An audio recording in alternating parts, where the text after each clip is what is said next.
This is your IHSAA. This is your state. This is your high school. This is your athletic association. Fans, I'm IHSA Commissioner Paul Knighty, and we're here to make sure that all of this remains yours. This is your state. This is your community. This is your IHSAA.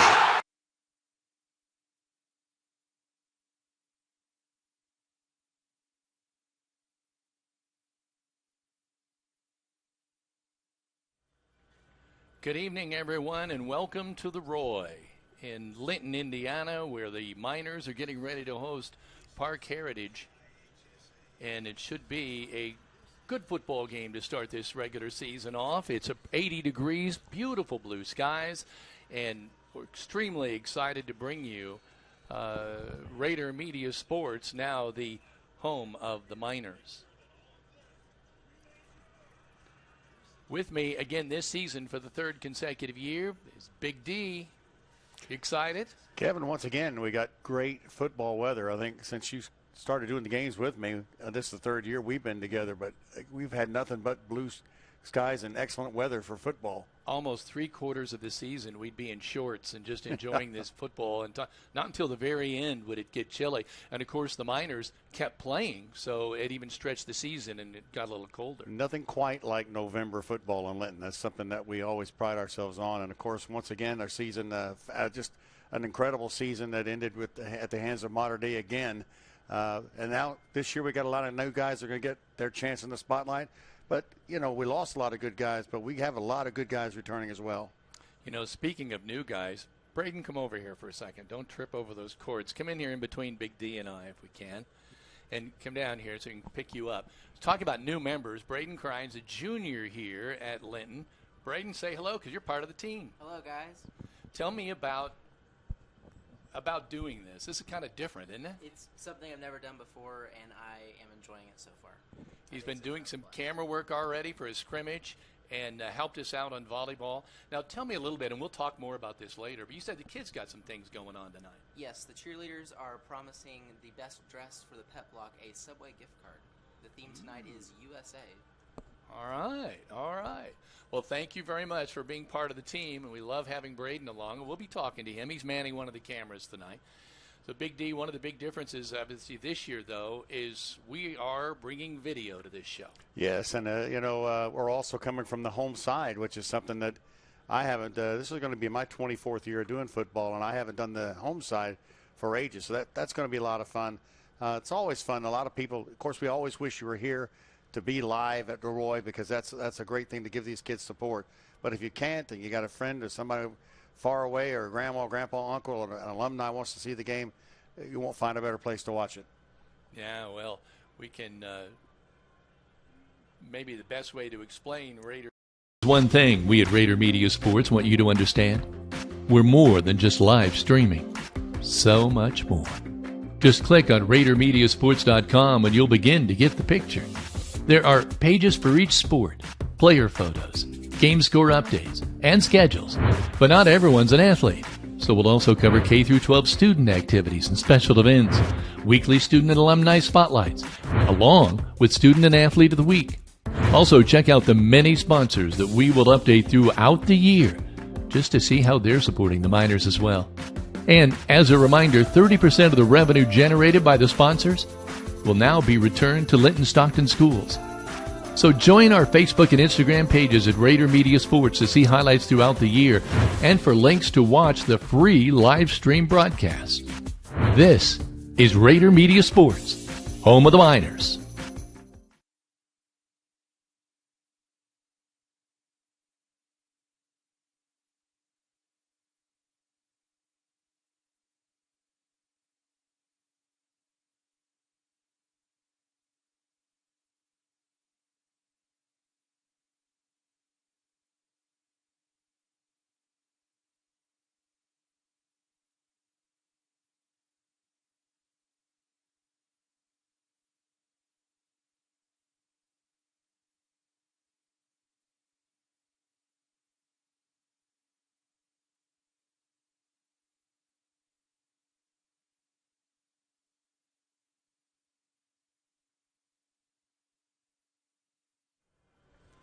It is Raider Media Sports, home of the Miners. And, I think a lot of people were wondering why we would make the switch like this, Big D, because obviously we've done radio for the last couple of years. But we always kind of knew that the video portion of it adds so much. Well, yeah, it's nothing like sitting at home and being able to watch things that are happening as they happen live at the field, and try to give you the kind of what we did in the radio with bringing you all the information, all the stats, all the behind-the-scenes thing, but that you can watch it as well. A lot of people, we used to do this quite a long time ago, and it was always a fun thing to do, and always hear responses. We encourage people to get in touch with us and let us know things and how they're viewing it, if we got any kind of trouble, so that we know what's going on. It's like anytime it's a brand new ship, you're bound to run into icebergs here or there. The nice thing is, though, and I heard you say this when you walked in this press box, you said your dad used to sit in this press box. Tell me a little bit about that. Well, yeah, this was the third floor. When I did games earlier on the radio, we were down to the second floor. No air conditioning and no windows open. This was always the private area, but this was where, the dad used to hang out. I'm sorry, hold on. What? Used to, as an athletic director, used to be up here. And it's a nice vantage point. We're up higher than we were across the street there, across the field. And, of course, I was worried about the sun, but we've got this awning, and the awning seems to block that sun pretty good. So be a good vantage point. We've got a microphone going on over there as well. Is that Dr. Gold I see?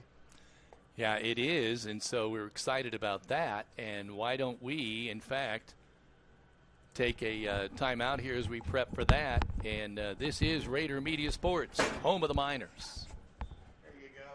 There is one thing we at Raider Media Sports want you to understand. We're more than just live streaming. So much more. Just click on RaiderMediaSports.com and you'll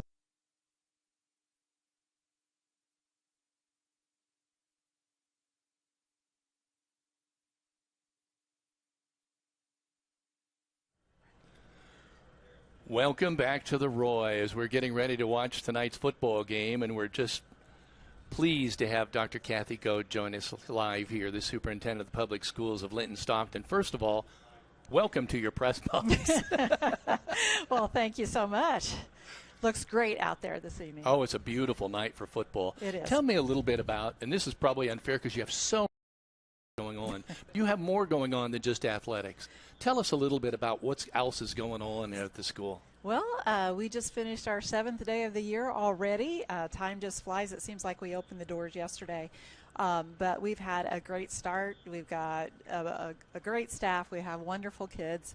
And the first 7 days has just been, it's been an awesome start for everybody in our district. Isn't it the first 7 days are probably the most hectic because there's so many new things, and I've in talking to people and working to install our equipment, I would hear that those first week is just tough. It is tough and it is tiring. So this first Friday night after the first full week, we've got a lot of tired people out there. But all the work that everyone has put into getting this school year started has certainly been worth it. Tell me a little bit about obviously what you've already answered this question, but I think it might be good for background for people who are tuning in maybe for the first time. How this transition to media to Raider Media Sports and video for your school has transpired. Well, last spring, we started thinking about the future of what we wanted to do. We wanted to make sure that our kids, they put in so much work. People have no idea behind the scenes. They can see the kids play on Friday night, but they don't know that the work the kids put in all summer long, every evening, mornings, and we need to get that out there. A lot of our student athletes have families who do not live around the area. Their grandparents live in different states. The cousins live away. The friends have gone to college. And everybody wants to see the Miners. Anytime the Miners are on the court, on the field, it's an exciting time. And so how could we enhance that? And so having the opportunity to bid out the opportunity for somebody to come in and live stream to video so that we could be consistent, that our fans will know every game that's going to be televised, that they know when it's going to be and where they can find it. We should say that once in a while there will be games that will not be played. However, not for football, where I think we're scheduled, we're clean all across the schedule in football. But some schools have their own streaming and will not allow us in because of that. Absolutely. We can only control what we do here at Linton Stockton. Mr. Clayton has reached out to all of our opponents, and we are following their rules that they have set up for their districts. And so there will be some evenings that Rader Media can't be there simply because they have another system that they use at their schools. Yeah, and there's nothing. We can't literally force our way in. Now, we should say, though, we've had a couple of broadcasts on the air already with volleyball. What do you think? Well, I am very excited at what I see. I know we're learning still. Yeah, well, we had a school board work session on Monday evening. And so we were passing around a cell phone as we were watching the video to all of our board members and our administrators who were in the meeting, and we were just very, very pleased with what we saw. And we also had working on a website so people can keep track of other sports, because there's a lot of other kids participating in other sports. Absolutely, and I certainly appreciate the work that's gone into that website, and so we can go on there, see what our kids are doing. And keeping up with school media is tough. And unfortunately, at this point, we don't have one person assigned to that within the school. So having Rader Media do that is just an added bonus to help not only to support those students, but to market our school. Isn't it fair to say that maybe we're a little bit ahead of the curve? When I say we, I guess I'm putting myself in with Linton here. But you're a little bit ahead of the curve in some of this. Well, we try to do that. That's what we strive to do. We want to be the leaders in education. We want to be that school of choice. And to get there and to do that, we have to think ahead. We just call it thinking future forward. And so we are very happy to be where we're at today, but we're not going to be there tomorrow. We're going to be somewhere else tomorrow as we keep moving forward. Yeah. Well, we're enjoying the air conditioning, Dr. Code. Good. I'm glad to hear that. Although 80 degrees, it's really not bad. Oh, it's going to tonight. be a beautiful night for football this evening. Thank you very much for joining us. Thanks for welcoming us to the team. We're glad to be here. Absolutely. All right. Dr. Kathy Goad, Superintendent, Linton Stockton Schools. This is Rader Media Sports, the new home of the Linton Stockton Miners. The goal isn't graduation day. It's a better every day after. It's the first day in your new career, your first pay raise, the 5th day of that week-long vacation. It's the first paid holiday home with your family, or the day of your last car loan payment, much sooner than you thought. At Ivy Tech Community College, we don't just care about your degree, we care about your life. Let's get started at ivytech.edu. The goal isn't graduation day. It's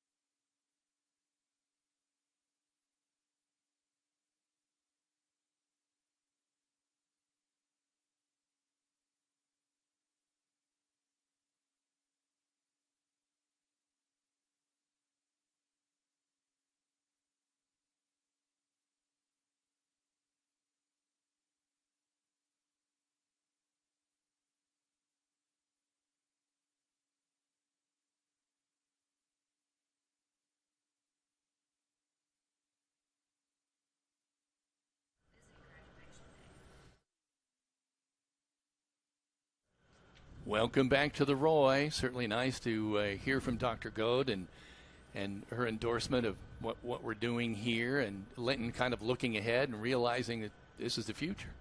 Yeah, I think we've seen this coming for a while. I think like you mentioned in that interview, I would imagine every school that has the ability to do it is going to start up with their own video streaming. It just seems like the logical thing to do. Hopefully we can work things out to where we can do the games on the road, and I know football, we're in good shape. It'd be like a trade-off to me. I would think like you come here next year, we'll go there next year. It would be a trade-off, but not everybody thinks that way, huh? And the interesting thing is, if you have huddle, then those cameras are available to you if you should come. Like if both schools have them, you would think they would just go ahead and exchange. But it doesn't work that way, because I will tell you, one of the big reasons is because people who've established this live stream, a lot of them are charging a fee by game, a firewall. Exactly. Yeah. And we have decided that we wanted to do it free and let the sponsors participate in that. And I think we've made the right decision. I definitely think we made the right decision. And the other thing, I think that people do not see what goes on behind the scenes here. Heather's done a ton of work, and I mean, just the amount of things that goes on is enormous. So, I mean, there's a lot of work, a lot of fees have to be paid. So, I mean, you're not charging for it. And the sponsors have jumped on board, which is proof that they're into this. We're all into this together. You're also giving back to the school. You're doing a whole lot of different things that I think is going to be great for the city, the town of Linton, for sure.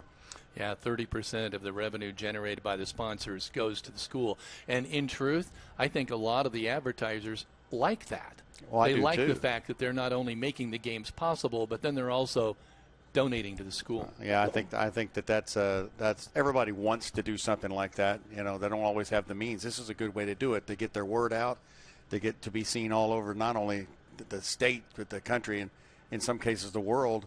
Get your message out there. And, you know, Linton football season is always something everybody looks forward to all the time. So I think there's a lot of question marks about some of the different things this year, or anytime you graduate. To me, Kevin, this is a whole lot like coming into 2017, after Linton had won the back-to-back state, gone to the state twice. 2016, we win it. We graduate a monster class, and then the 217 kids, you know, they had to live in the kind of the shadows of these guys, and then they had a pretty good year that year. I remember coming out of there, jumped up to 2A as well. So I think that now this is the same scenario. We have a monster class that graduated. We've had 2 or 3 unbelievable rides, you know. If it weren't for Modern Day in each of these seasons, who knows where we might have ended up. Only so this year we get 2 games in 2 years. Yeah. And so now this is the opportunity for some of these other guys to shine. And I'm sure we're going to be talking about a lot of these different players, a lot of new faces, not new faces to the program.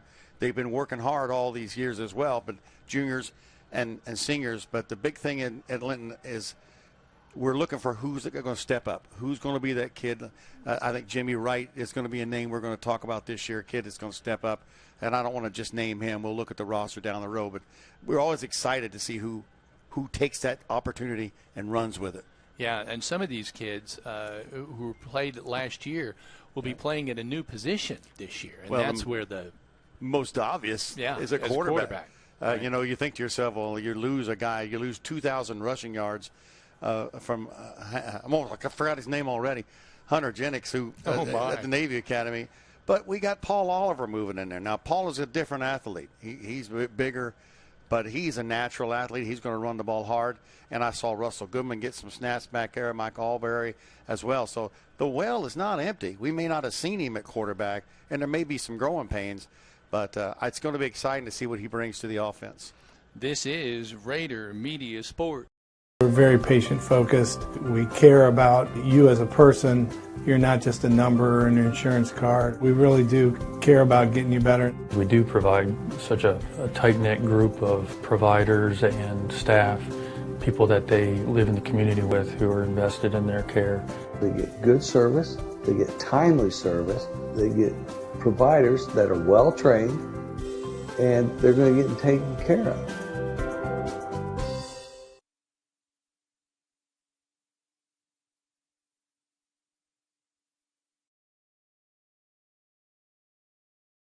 Tradition is so important in sports. Linton Sporting Goods has a 20-year tradition of offering Hoosiers the best in sports equipment and apparel. Dad got his letter jacket here, and now it's his son's turn. Mom brings her daughter in for volleyball, basketball, and softball gear. Sports just runs through the family, and so does Linton Sporting Goods. And don't forget, they offer custom screen printing and embroidery, all items, all sports, all the time. Linton Sporting Goods, Highway 54, where the winners shop.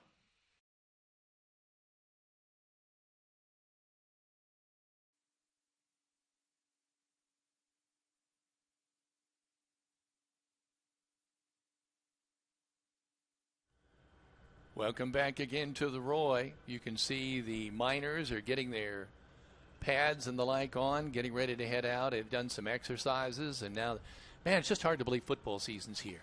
I know. It just seems like it seems like just yesterday we were hanging it up for another season, and it does. I don't know if it's just the older I get, it seems like you blink and we're already here again. And after a tremendous run by the Miner basketball team, the Lady Miners as well, the volleyball team as well, and baseball team, we are really blessed at Linton with the type of athletic people we have. But of course, we've got just a great high school as well, and that's part of what you're wanting to do. Yeah, I can showcase on that. Yes, I can tell you, having watched the volleyball game for 2 games, and then they won again last night in Bloomington. That volleyball team is for real this year for the Linton Miners. Well, I think they got an attitude probably this year, getting so close last year. I mean, we remember the football team in 2015 getting there, and everybody thinking, oh, well, you know, we're happy we're there.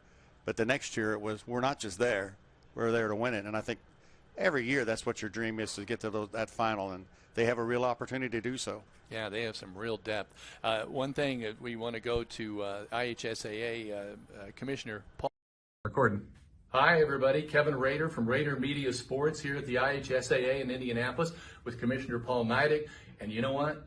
All these sports around the corner, but volleyball is the first one to tip off. It is.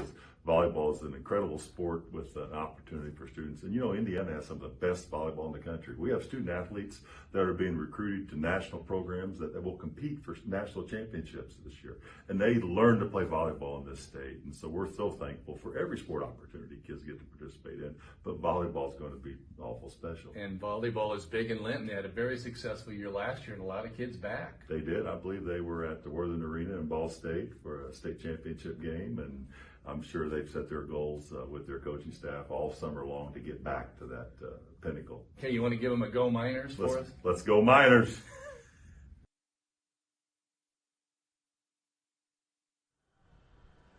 Welcome back to the Roy. Big D, I forgot to tell you there was one change towards the end of this football game because someone wanted to have a player of the game, and guess who's going to nominate the player of the game? I'm hoping you're not going to say me.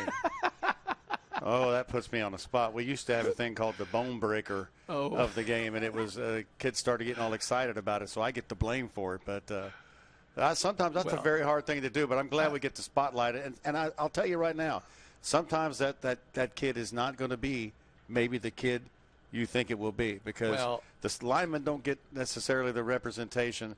The guys that are in the trenches don't get it. Sometimes a team will run absolutely everything away from one guy, the power that he has.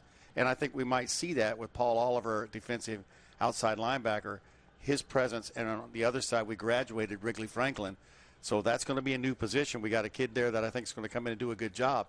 But I bet we see a lot more plays run away from Oliver than we see run at him.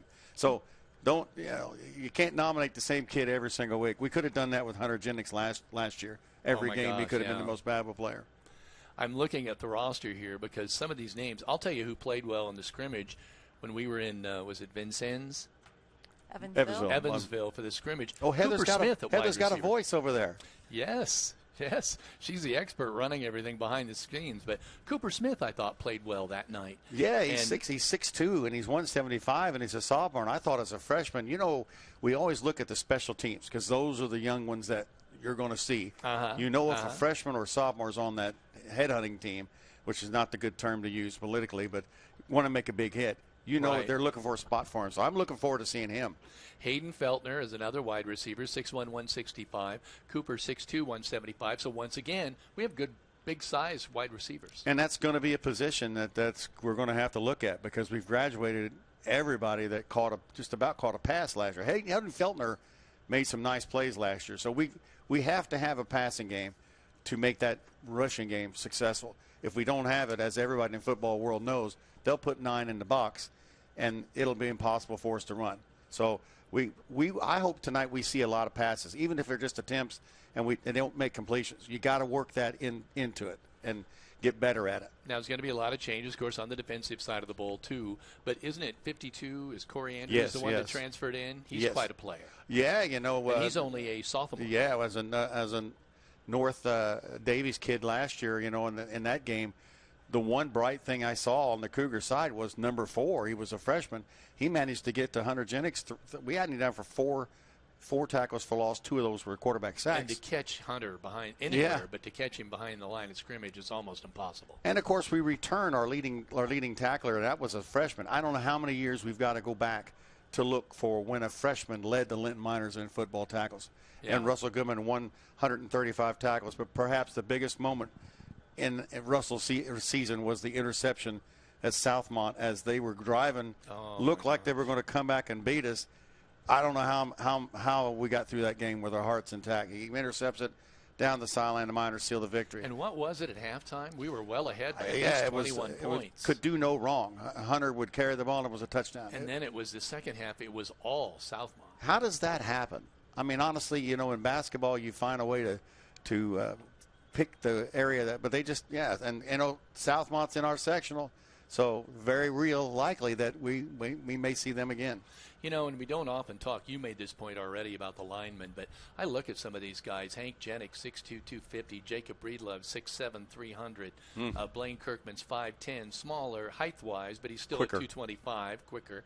And Jimmy Wright, 5'11", 210. Ty Boyd, 6'2", 210. Now, good-sized kids. Now, Ty Boyd, he's a poster. I mean, he's a built human being. He looks like a modern day wrestler guy, and I love Jacob Breedlove's senior banner that they have hanging. If you're walking in the ticket booth and you look at him, he's got a big old pile of pancakes, and I'm not sure what the syrup is, but he is a hawk and loader. We've yet to see him play defense. They keep him on offense, but the symbolism with the pancakes, the pancake block. Yeah, now I was going to say we should explain that just in case there are people who don't understand that a pancake block is where you've not only pushed your man off the line of scrimmage, you have leveled him. You have leveled. We have a history of, you know, the way the Miners offense run, the backside pulls forward, and if the defensive end or tackle or linebacker is not looking for it, he's very real going to find himself eating a little bit of the grass on the road. Now, you get credit for a pancake if you knock the guy down, you give or take. Sometimes the guy will trip you land on top of him, but we love those pancake blocks. Those linemen, last year they were fighting over it, and I was the one giving the pancakes out. So, you know, I enjoy pancakes myself. You mentioned Hunter Jennings, but Hank at 6'2", 250 is going to be coming into his own here. Yeah, and Hank started as a freshman, you remember, against Sullivan and had hurt a knee and didn't play the rest of that year. And last year, he's a physical guy. He likes to talk a little bit, likes to get under the grill a little bit. Kind of reminds me of Josh Muir, now that you bring about it. Josh never was the most nicest, politest man on the football field, as I recall correctly. But that's kind of how you got to be. You're going to play on the inside. A lot of people don't know what goes on inside of there. And I guess I probably shouldn't get into that. But, you know, you got to be tough. You got to be really tough. And I think Hank, unfortunately, has got a couple of yellow flags for a little extracurricular, so he likes to keep working. I believe and we'll hear from them a little bit, I think, maybe later on, I hope. But there was one point, I believe, where Hank said something about wanting to be legendary, and maybe by the time he's done here, he will be. Absolutely, no question about it. I mean, Hank, the Jennings family is well represented by the coaches, and there's been a lot of different Jenningses that have also been able to have great careers at Linton as well. We're listening now as Aaron Lynn has manned the PA and his position here in the press box, which is just beside us. It'll be great to have him up here as well, because this is been his building longer than ours. What I love, Kevin, is that we're going to get the chance to hear the Miner crowd. We're going to get to hear, you know, so many Linton wins. We're ahead by so much. We're on the visitor side. It is always usually pretty deathly silent, except for a few cat calls that usually come our way being in the booth. I was always afraid I was going to have to pull you back a couple of times. Well, I was, it's amazing how much the broadcasters get blamed for things that have nothing to do with us whatsoever. Well, and the other thing is when you bring in the JV, you bring in the youngsters, you know, they want to play. You know, they want to play. So a kid breaks an 80-yard touchdown. What are you supposed to tell Johnny Freshman? Fall down, you know? Well, I tell you, we were going to have the starting lineups, but why don't we take a break? And when we come back, we'll let Big D go over those starting lineups that are brought to you by Klusner Construction. But right now, why don't we take a break? And when we come back, we'll take plenty of time and look at those starting lineups. This is Rader Media. Some see a student athlete working on a shot. We see a powerful lesson in persistence. Some see a student preparing for success on an exam. We see a student athlete preparing for success in life. Proud to keep education in front of athletics since 1903.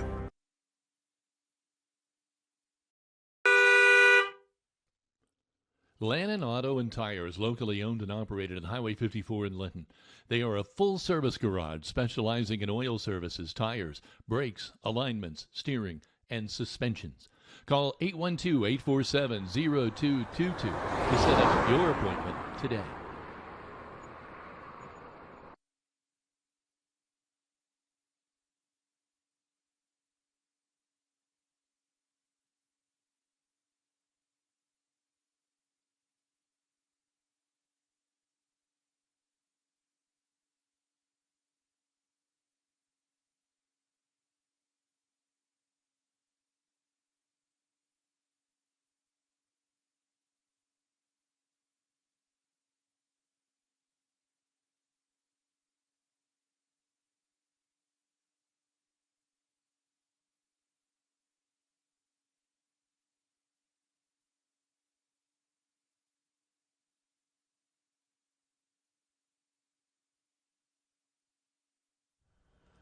Back once again at the Roy. Now, remind you the starting lineups are brought to you by Klusner Construction of Linton. Whether it's a remodel or new construction, you know it will be done right the first time, every time, when you choose Klusner Construction. They are the best. Big D, speaking of the best, let's go over the starting lineups for tonight. Well, they're going to be led at quarterback, second-year quarterback, the son of the head football coach. His name's Caleb Rector. Changed numbers on us. He went from 3 to number 7. The senior this year, 6'160". He did throw 54 attempts last year for 120 yards, had 4 touchdowns as well. Didn't really, it was 51 of 112. He also can run the ball. The main guys, literally they have everybody back on that offensive side. Running back Jared Graves, number 8. He's a junior, 6'185", had a decent game against the Miners. Carried for 384 yards last year. And the other guy, tailback 13, is Damon Spur. I think he's wearing 14, so I have to change that. But he actually had 534 yards rushing, 3 touchdowns. Also was their leading receiver with 16 catches for 203 yards last year. They got a big tight end at 6'4", 215. I would expect to see him trying to kind of drift out into the flats, trying to take advantage of some of our inexperience. He really didn't have but one, actually threw a pass last year. The 2 receivers are going to be Aiden Millspaw, a junior, 5'11", 155, and Harper Dawson, a senior, 5'9", 160. Harper had 10 catches for 163 last year. So they were able to put the ball in the air. Up front, Peyton Mellon is a returning at sophomore, 5'10", 220 at tackle. Tucker Connolly is sophomore, 5'11", 205 at guard. And Drew Heibarger, a 5'11", 230 junior at center. Skylar Val is on the right side guard with a 5'11", 230 size. A junior, Lucas Rhodes, a sophomore, 5'10", 200 pounds. So all underclassmen starting on the offensive line. Defensively, they're led by Jared Graves, as we mentioned, probably the best all-around player, led them in tackles last year with 76. Also on the linebacker, Carson Rollison, a 5'7", 145 junior. Outside backer is a senior, Aiden Batty, 5'7", 145, and Gage Klonks, a sophomore, 6', 165. Up front, John Kramer at that 6'4" size as a defensive end. Carter Games, a 6'2", 225 junior, and Val, again, a 5'11", 230 junior, are the up front defensive tackles. Carson Crowder, a newcomer, senior, 5'8", 185 at defensive end. The backfield is going to be Millspaw, Rector, and Keaton Ramey, a 5'7" junior. The Miners, as we talked about in the pregame, Paul Oliver is going to be the quarterback. Really only took a few snaps, carried the ball 4 times last year. 6'3", 205, an imposing size. The running back, we lost both of these guys from last year. This is Christian Schunk. Mainly saw him on the linebacker last year, 5'10", 180. He's definitely a spark plug. Look for him to have a good season there. And Russell Goodman, also another guy who played all defense last year, going to get a slot wingback. I saw him run for about an 80-yard touchdown against that Bossy scrimmage game. He's 6'2", 180. Jesse Voigtschad, really the only guy coming back on that offense other than Oliver. Oliver played wide receiver. Jesse had 506 yards last year rushing, 6 touchdowns, 187 yards receiving on 10 catches. He's small, but he is mighty, 5'7", 150. The receivers, As Kevin mentioned, Hayden Feltner, 6'1", 165 junior, and Cooper Smith, a 6'2", 175 sophomore. Up front, Ty Boyd, a senior, 6'2", 210, and Hank Jennings at 6'2", 250. Man, the left side, Blaine Kirkman gets his shot at the center position, 5'10", 225. I know JP would be loving this. Jimmy Wright, 5'11", 210, just a sophomore on the right side guard. Jacob Breedlove, 6'7", 300 as a tackle. Defensively led by incoming leading tackler Russell Goodman, as we talked about. Shunk partners with him on the inside. Corey Andrews, the newcomer, 6'2", 215 at outside, along with Oliver. That's a pretty good linebacking core. Up front, pretty stout guys. Hank Jennings, 6'2", 250. Ashton White had a terrific season, 102 tackles. We'll see Ashton also running the ball, 6'2", 195. Boyd going to be the other defensive end. The defensive backfield is going to be something to watch out for with Hayden Feltner, Braylon McBride, a senior, 5'9", 165, Cooper Smith, and Voigtchild. Really, Feltner, the only one. Well, Voigtchild had some experience there as well, but obviously that's going to be an area I think teams try to focus on with us. You know, and every time you talk about that, and I always bring up the other option, well, the way to deal with that if you're worried about inexperience in the backside is have a better rush, but that's not always possible either. No, because if you've got, and more we see this, running quarterbacks, that type of offense. Yeah. So if you pour your whole rush at coming and getting that quarterback and he gets away from you, he's gone. Hunter Jennings in reverse. I mean, the other team, and we've seen that happen. So I know the coaches are teaching about containment. And again, I mentioned Wrigley Franklin. We lost a lot of good kids from last year, but Wrigley from the outside was an imposing guy. He could leap really high. Between him and Paul, how many passes did they knock down on the outside? So he also had the speed to be able to catch up or make a play. You're exactly right. So, I mean, yeah, that is the question. If you blitz, you've got to get there. And I think with the linebackers, we may see Shunk's quick, Goodman is quick, but they've got to get there or else we're subjected to, we're going to have to live and learn a little bit, I think, Kevin. Yeah, learn on the fly. That's Big D with the starting lineups, brought to you by Klusner Construction of Linton. As I said, whether it's a remodel or new construction, it'll be done right the first time, every time when you pick Klusner Construction. You are listening to Rader Media Sports, home of the Miners. At Violet & Company, we love assisting each of you in all of life's special moments. We are a locally owned floral shop at 69 North Main Street in downtown Linton.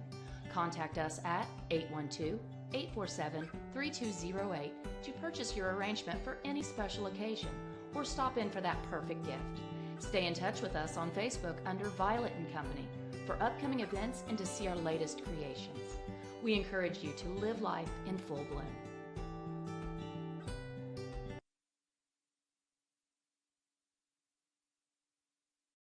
At Indiana Farm Bureau Insurance, we're not just good at insurance. We're good at Emma and Jake's just baby-proof their 2-bedroom bungalow to prepare for baby number 1 insurance. We're good at Madeline and Chance's just gave in and became minivan people to make room for baby number 2 insurance. And we're good at Gabby and Nate's just moved to a house with a bigger backyard to welcome fur baby number 3 insurance. Start with Indiana Farm Bureau Insurance and stop knocking on wood.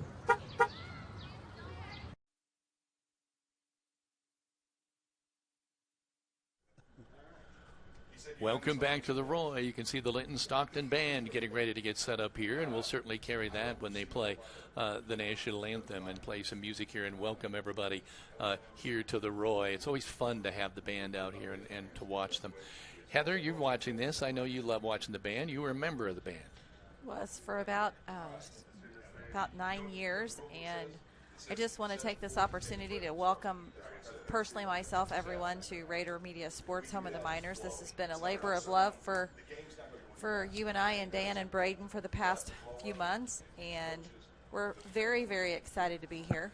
We've been welcomed by so many people here in the Linton community, and one of the things that I want to make a commitment and a promise to our sponsors is that we're going to promote you past tonight's game, past the volleyball game. So follow the Facebook page that we have, everyone out there listening to this broadcast, and find yourself patronizing those sponsors, shopping local.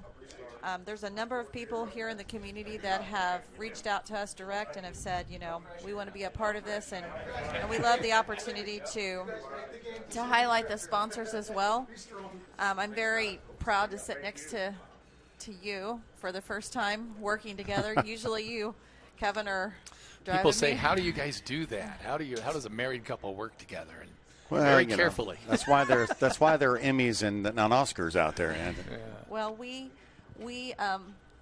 respect each other, Yeah. and I think we've had a Well, couple that's of because what you do, I could never do. I think we've had a few moments in the past week Yeah, where yeah. we've met ourselves coming and going, and we've loved every minute of it.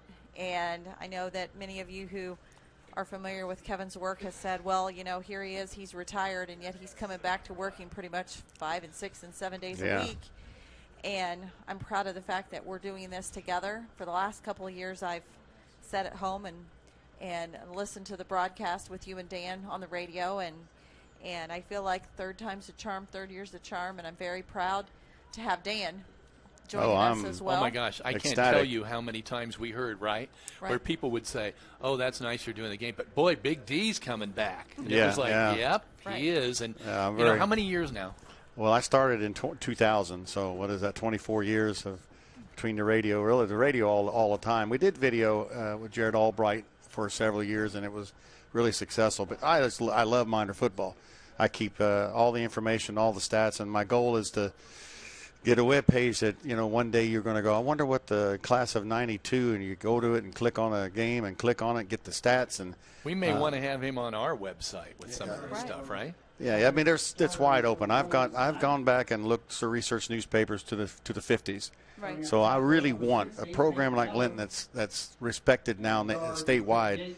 I want there to be a site that you can go and do research and that kind of thing. And of course, I'm not resisting the other sports either. I'm just a football guy, but they've been successful in all the other ones as well. Well, I wanted to, one more final word from me for a while is that I want to make sure that all of you who are watching us online, whether it be the ihsaaatv.org/Linton Miners, or whether you're watching on RaderMediaSports.com, whether you're watching in any apps, we would love to connect with you on Facebook during the game. We've actually had some former players that have joined and have given some comments, and we'd love to be able to give you some shout outs.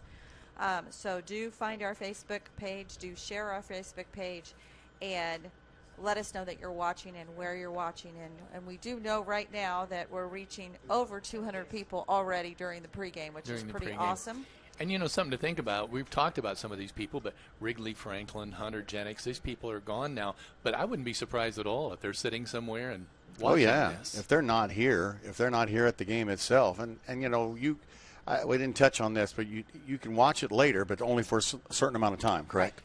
Heather can explain that. So per the coach's request of both volleyball and football, they've asked that the broadcast stay up and viewable till 9 p.m. only tomorrow evening. So on Friday Night Lights, you'll be able to see the game live, so to speak, online up until 9 o'clock the following day. And you're going to notice that I'm going to be switching back and forth between a number of camera views that we have on the live view. And this right here will show, the one that you're seeing right now will actually show you the game clock. It'll show you the score, and it will move with the actions. You know, I'm not so sure that our Nat Sound mic is going to pick this up. Yeah, it's kind of stuck in that. I mean, it's over here, and I'm explaining for people at home. We're standing up for the anthem right at this point.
There we go, the Linton Stockton Band. Now we're still working on things as far as you can turn it back.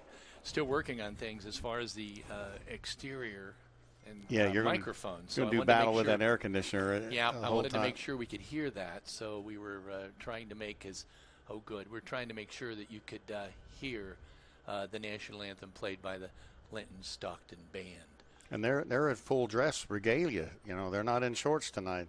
Well, you know, the temperature not that bad. It's not that bad. I think it's in the upper 70s. It was 80 when we went on the air at 6. Well, it's another really. I mean, as a football player, this is kind of perfect. You know, it's whatever the heat is you feel, the temperature. It's going to be about 10 degrees hotter inside that uniform. So. Okay, we'll be back with more pregame. Stay with us. This is Raider Media Sports. There's one thing we at Raider Media Sports want you to understand. We're more than just live streaming. So much more. Just click on RaiderMediaSports.com and you'll begin to get the picture. There are pages for each sport, player photos, game score updates, and schedules. But not everyone's an athlete. So we'll also cover K-12 student activities and special events, weekly student and alumni spotlights, along with Student and Athlete of the Week. Also, check out the many sponsors that we will update throughout the year, just to see how they're supporting the Miners as well. And as a reminder, 30% of the revenue generated by the sponsors is one thing we at Raider Media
Welcome back to the Roy as the Linton Stockton Band continues to entertain us. The Miners have taken the field, so we do have that. I want to go over some of the sponsors that you'll be hearing from tonight. First of all, I'm Kevin Rader, and I'm broadcasting with Big D Dan Phillips and Heather Rader from the Welch and Cornett Walton Funeral Service Press Box. The scoreboard on the Meek Financial scoreboard, we'll be keeping track of that all night long. The quarter sponsor for all 4 quarters, Key Associates of Linton, your key to the very best. And the halftime sponsor will be the Crane Credit Union, and the red zone sponsor will be Team Ortho, and the turnover will be Jordan and Vaught Insurance. So we'll see how many times we have turnovers in this ball game tonight. Should mention we played these guys last year. It was a 56-6 win. As you remember, a rebuilding year in a big way for Parke Heritage, but the Miners put on quick. I think the second play from scrimmage, a touchdown. I think we scored 5 touchdowns in the second quarter, so we really overmatched the Parke Heritage. You also remember we got a long history with the Rockville Rocks. That's one of the teams. The other team is Turkey. Is it Turkey Run that's involved in this? I think so. I think Turkey Run is. But we faced Rockville in 1976, a well-known game, 13-6. Linton won that one. 77 was a 22-7 loss. And then more recently in the 90s, 97, the Miners beat Rockville 31-6. But the 2 I did broadcast were both up at Rockville. And Linton lost a 25-13 contest in 07. I know that hurt some of the guys from 07 to hear that. But we went back up the next year and beat Herb King at 28-14 that year in 2008 before we lost heartbreakers to Indianapolis Ritter. And we're just about there, Kevin. All this waiting and worrying, we're just about ready to kick that ball. And we don't even know who the kicker is going to be. Oh, now wait a minute. I thought I did. Let's see. It's certainly John Kramer for Parke Heritage. Yeah, got him down. And we're going to find out very shortly. Well, we should mention Sydney Gerald's has come out for the team this year. We know her from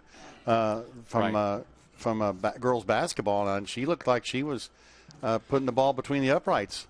She was for field goals. I don't know if she's kicking off. We'll have to wait and see. They usually don't. Points out. The great Dylan Deisher, of course, 4 years. I don't know that she wanted to kick off, but that's too much of an open target, sending a girl down the middle of the field, although she probably would have been more than happy. She's the only girl I've ever called for a 15-yard unsportsmanlike conduct on. So she had it in her. She's a lawyer now, too, so. Looking to see, but I don't think there's any breeze tonight. I think it's just a pretty still quiet evening, and it's beautiful, beautiful night for football. Coach Oliver is in his 11th year, an outstanding record of 105-62. That's 83% of his wins. Dan Rector is in his now, I believe this is his second year at Parke Heritage. He's getting the time at Indian Creek and 3 years at Rushville. Overall, just 10-40. Your officials for tonight's game, Mr. Alan Bessing, Mr. Eric. Couldn't be more perfect. It's weird to look across the field and see the opposing stands instead of looking over at ours. You know, I was thinking about that a little bit ago, how nice that is. It is to be able to be on this side. So maybe now if you hear any yelling and screaming, it's for the Miners and not for. The windows don't open up here, so we're pretty safe, and we're taller. We're higher than anybody is, so they can't get to us. Yeah, the good news and the bad news on that is that, you know, I like crowd noise. I do. I want to hear the applause and the cheering and even when the crowd's upset. And you can kind of hear it a little bit. We're going to have to sacrifice that air conditioner, I think, in order to have it. Until we can figure out a longer mic stand or mic cord that could get us down somewhere else. Of course, then you're at the mercy. You put that downstairs. This is funny, but when I was doing it downstairs, we would do that, and kids would find out the mic was there, and they'd go up there and start talking on it. Fortunately, they were young kids, so they didn't really quite know the full American language yet. Yeah. Well, you mean the more colorful language that we heard on the other side for the last couple of years? And we do have some guys in injuries, you know, looking out there. Scarborough, is who I'm thinking. 53 is a kid I know saw some action down there. Linton Yarber, yeah. He's one, and I believe Field 72 is another kid that's in street clothes. I don't know what – I mean, they're not on crutches or have casts on or anything like that, but, you know, depth is a situation – we're always going to have to deal with. Well, I do see a Linton kid with oh my gosh, that's Russell Goodman. His arm's in a sling. So that's your leading tackler. You're right on the 50-yard line without the helmet. You see that blonde hair. So I don't know when that could have happened, but that certainly is, that's a loss. Yeah, that's your starting wing. Oh, there. I see him now. Yeah, and I don't know what the deal is. That could be a shoulder injury, a separated shoulder, and we don't want to say that, but you know, it's weird that we wouldn't hear a word about an injury to one of your top players. Well, I know the coach doesn't like to talk about injuries. No, he doesn't. But so we've spent a good time talking about him. We have to see who the captains are when they go out here for the coin flip momentarily to find out who will get first possession of the 2023 football field. Well, you know, I was here at the school early this morning, and the chairs were already lined up in the end zones, and I had to chuckle because I thought that's a good sign. I mean, you like to see that. Historically, you see them there earlier, grandmas, grandpas, uncles, cousins, and usually you get a pretty good line of people there. In the big games, as we've seen down there, they'll get 3 or 4 deep, and you'd like to see more of them down there, but we're still 3 minutes from kickoff, and now I'm kind of wondering who we're going to see that's going to take such a place of a Goodman at that. He's a big kid at that linebacker position and wingback. Well, yeah, I had him as starting at both sides of the ball. Starting at fullback tonight. So we'll see. Christian Schonk is just getting a big hug from the head coach. Oh, I look for he's like a Hunter Johns. He's Hunter Johns, a kid last year, just kind of undersized, but he'll hit the line full speed. But he's powerful. Very physical. He's not slight. He's not. They like to say, they use the term violent. They run violently. That's the terminology you hear. So I expect him to pop in the hole pretty hard. Now, he's going to have to go both sides of the ball, and you always wonder about stamina this early in the year, and that's one of the things Linton has always prided itself on is it's a 4-quarter contest. Sometimes what doesn't work in the first quarter, and we think, why are you running the same play over and over and over? Well, by the time you wear that opposition down, those plays bust. They bust open. The other thing you got to think about is you'll run the play up the gut, and it's an option-type play, and he'll give it to him every time. Well, that fourth time, maybe he'll pull it back out and go around the end. And that backside linebacker he'll come down thinking he's going to make the big hit, start doing a little dance. Meanwhile, Oliver's going down the other side. Yeah, the offensive line is going to be so important tonight because you have some youthful inexperience in the back tonight. And maybe the fact, as Big D's pointed out, they played before, but some of them are in new positions and now starting for the first time. Yeah. So you know it's going to take a game or two to hit your stride. Yeah, and the line's got to be able to carve something out so that they have time to grow. You can practice all day. And the bossy thing they did last Friday night is a good live experience test, but so many guys were injured, and we're looking at Aiden Giles and Nathan Watson and Wrigley Franklin. Those are the three guys on that offense that played 3 years in a row. Now Ty Boyd's seen some action, Hank Jennings has seen some action, Jacob Breedlove's been a starter for 3 years, so that's a nice thing to have. And I think we're hearing high marks from the coaches about the other guys that are getting a shot. There's 3 or 4 guys that we could see in rotation there. Now the Linton Miners in the red pants, red jerseys, blue numerals, and the Parke Heritage, is it Wolverines? The Wolves. Wolves are across the way, all white with the, is it blue numbers or all the way across the field? They're not blue. They're kind of a brownish, brown and silver is kind of the color that they got. Do I need to get the binoculars out for the first time this year? Yeah. Well, they're going out for the coin flip now, and Big D will keep us posted here while I'm getting a look at that. It looks like Rector, the quarterback. Kind of black. Yeah. The numbers are black. It might be black and silver. Seems like it's a brownish. Oh, yeah, silver Wolves. helmets. I remember those. They look like New England now. I remember that. Yeah. I'm being told that it's black. Yeah, I think that's correct. That's the way it looked in the.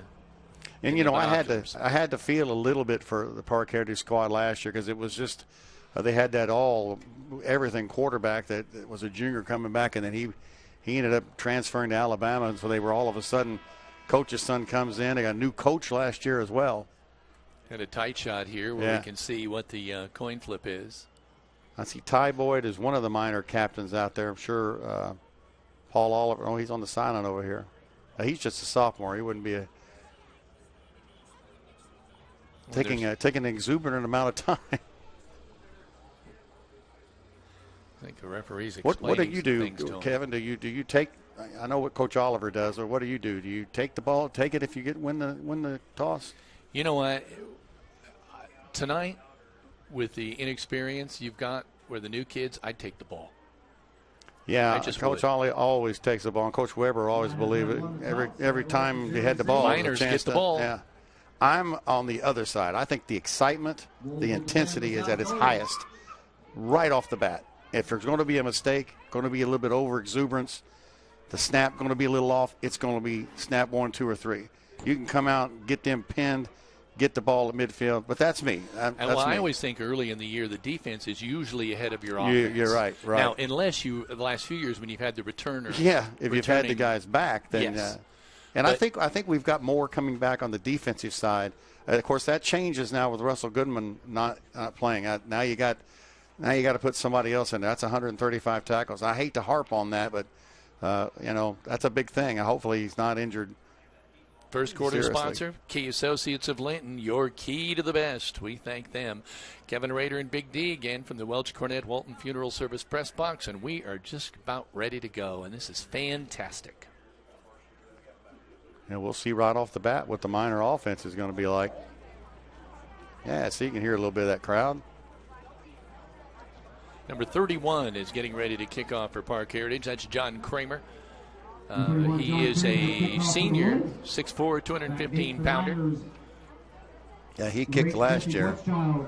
Voigtchild, we know he's a super speedy guy. He's going to be back there on the right side. That's actually Paul Oliver. Is it Paul Oliver? How many on the schools left? Your quarterback is a deep return man? Oliver and Voigtchild are deep. We're waiting for the kick. Now the Parke Heritage Wolves are going from left to right, and he's approaching the football. We've got it, At the 40-yard line, the ball's in the air. Voigtchild will take it at the 20, the 25, the 30. He's going up the middle, got a little room, gets hit, still squirming. He's out now past the 35, down at about the 36-yard line, 1st and 10 for the Miners. So down by number 21, Carson Crowder. Crowder's going to make that tackle, and you saw right away the kind of intensity that we expect to see out of Voigtchild. He got hit about 5 yards away from where he finally stopped, and he just bounced off. Yeah, he's usually not going to go down on that first tackle. Again, that's a typical Linton kid. He's undersized, but yet he will definitely deliver the hit. Paul Oliver brings him out. Receivers left and right. One running back behind him. I'm assuming that's Shunk. It is. There's the handoff. Nice hole across the 40 out to about the 41. So you got to pick up about 3 or 4. And you'll take that. I mean, if you can get two, set up a 3rd and 2, 3rd and short situation. Brought down by Graves, number 8, and we'll call his name quite a bit. Miners break the huddle. Number 2, Cooper Smith is coming wide to the left. Feltner wide to the right. There's the snap, but we've got a whistle, probably illegal procedure. Offside on the defense. Oh, no, offside's on the defense. Kevin is 0 for 1. 0 for 1 on this young year. Oh, my. I would have thought they would have let the play go and play out. You know what I mean? Yeah. When they stop it, usually I never can understand. Sometimes you see guys jump across two yards and come back and they don't throw the flag. Yeah. I always thought if he broke the plane, it was a penalty. The ball now just past the 45-yard line, so we'll call it the 46. Well, I expect to see us go for, I mean, we might go for one here. Paul Oliver takes it, gives on the jet big sweep, hole, big running hole. wide, coming here on the 40, the 30, the 20. That's Eli Scott. Eli Scott down at the 10, inside the 10 to about the 8. I couldn't quite catch his number, but it was Eli Scott. Yeah, he's been injured. He's been injured most of this work, from what I was told, but didn't look like he had enough. But he's all the way down, looks like at the Parke Heritage 10-yard line. A first appearance in the red zone for the Miners. Yes, we are in the Team Ortho red zone for the first time of the year. Christian Shunk is the lone setback. They give it to him straight ahead. He cuts off the right, makes one man miss. He's down close to the goal line, but I don't think, well, he obviously did not get in. But he's inside. Looks like it's a first down. I like that he runs hard. That got to the 11, by the way, so it wasn't 1st and goal. They still had could get a first down, and not to be surprised, but Hank Jennings carrying on the block all the way to the sideline over there.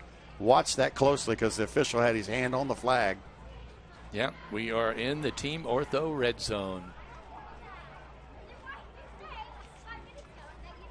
Paul Oliver brings him out, hand straight ahead, and it's Christian Shunk. Christian Shunk did get in.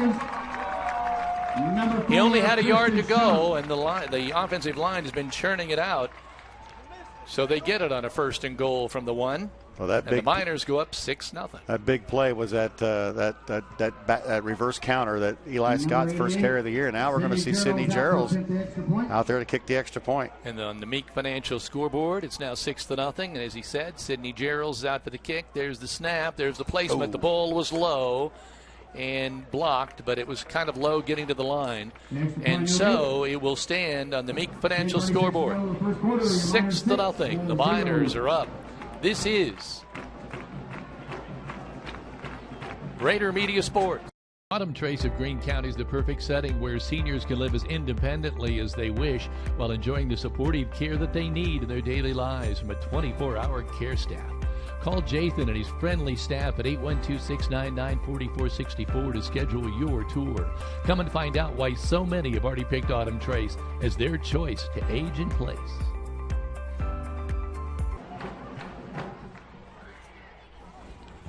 Welcome back to the Roy, and it's 6-0. Linton on top, and boy, it didn't take long.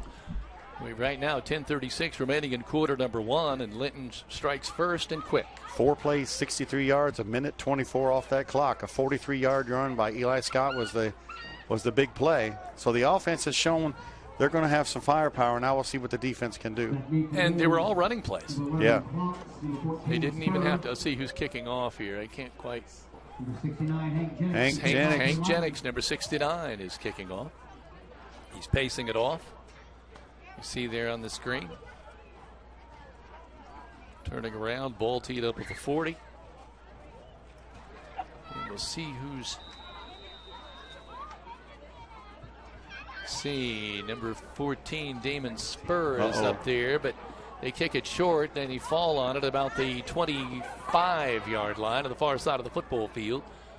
Didn't quite see who fell on that, number but a 11, short kick. 11 was that guy, Kronk.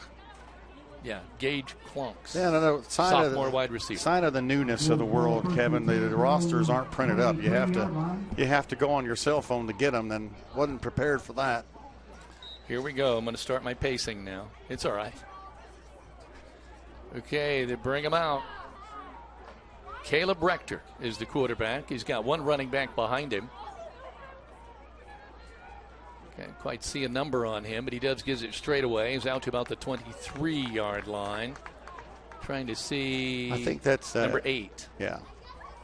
Jared Graves was a running back on that carry. He only picked up about a yard. Down there by number 33, Ashton White. Graves is kind of their return guy from last year. Rector brings him out. He has 2 wide receivers to the right, 1 to the left.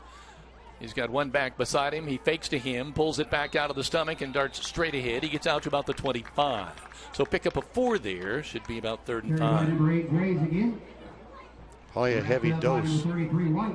White back-to-back tackles to start off his senior campaign. One of the strongest Miners. Are we going to see our first? It's 3rd down and 7. I apologize, so I'm a little off on that one. I should say, are we going to see our first pass of the year on this down? 3rd down, 7. They look like they got 3 to the left. Trips to the right. 1 wide receiver to the left. Working on the far hash mark. Quarterback Rector takes it. He wants to put it in the air. Puts it across the middle. He's got his man wide open down at the 40. 1st down and 10 for Parke Heritage. And that was to number 1, Aiden Millspaw, wide receiver. He was wide open, just right in the middle. Had the time. It was really just a quick pass play. That's got to give them some confidence. I think teams are going to test that defensive backfield early. He also had time to throw. Yeah, he did. Wide receiver to the left, number 11, that's Klonks. And another wide receiver to the right. 1 back on the sidecar, man in motion, coming to the near side. They're going to give to him on the jet sweep, but the flag was already out. So see what the call is here. Illegal procedure against the offense. That'll push it back 5 yards. Each team, that's 2 penalties now against the Wolves.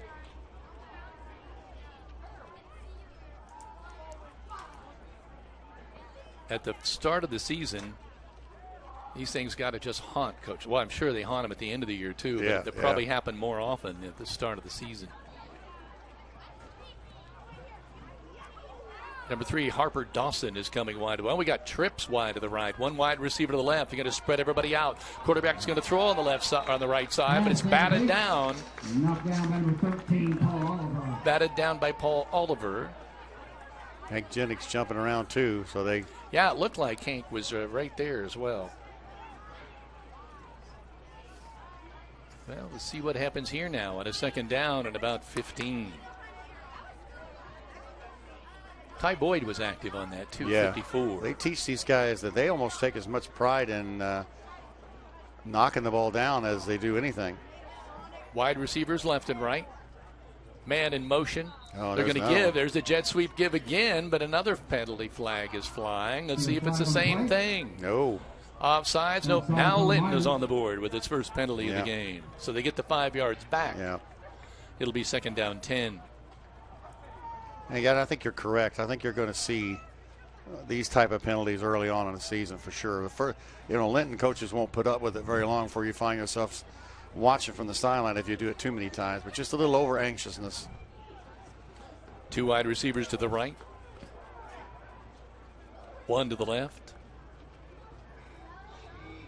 Quarterback takes it. Oh, my gosh, we got another penalty. Encroachment, I think, is going to be the call on this one. Let's see.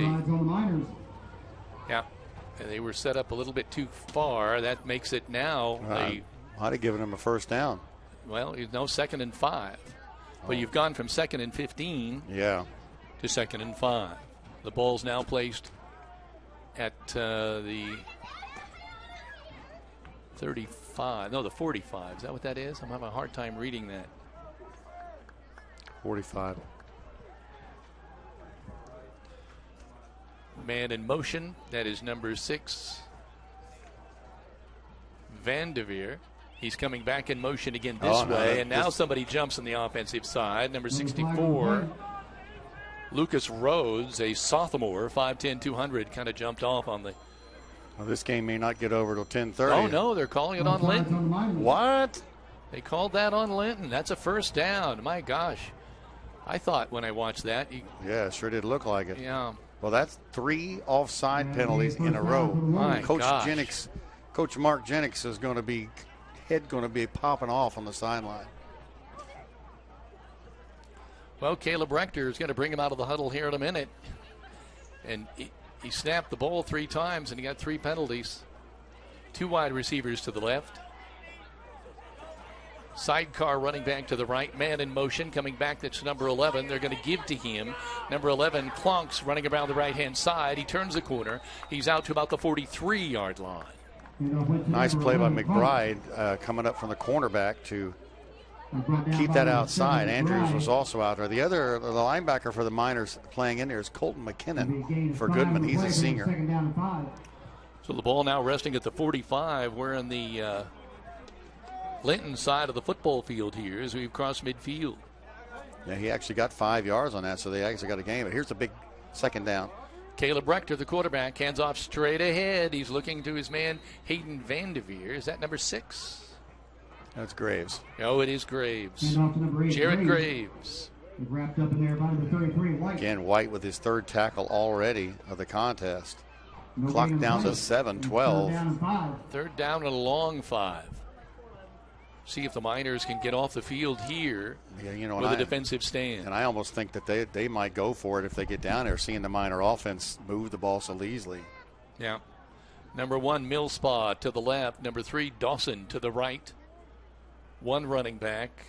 That's Jared Graves. Rector will take it. Nope, he'll hand it off. Harper Dawson running around the left side, and he's across the yard marker. He's out to about the 40. He needed to, looks like he's got by inches, and he has, well, no, where do they put the ball down? They got to measure that?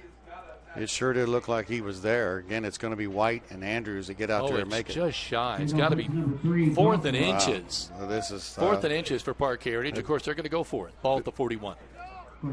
Big play. Yeah, they've got us to draw offside 3 times. Why not take a chance on pulling us offside? Yep. Yep, Caleb Rector, the quarterback, is going to sneak it. He's across the 40. In fact, he picks up 3 or 4 yards on that sneak. Quarterback sneak up the middle. And he gets down about the Miner 38. So the Miner defense may be feeling the effects of not having their defensive leader out there. Meaning Russell Goodman? Yeah.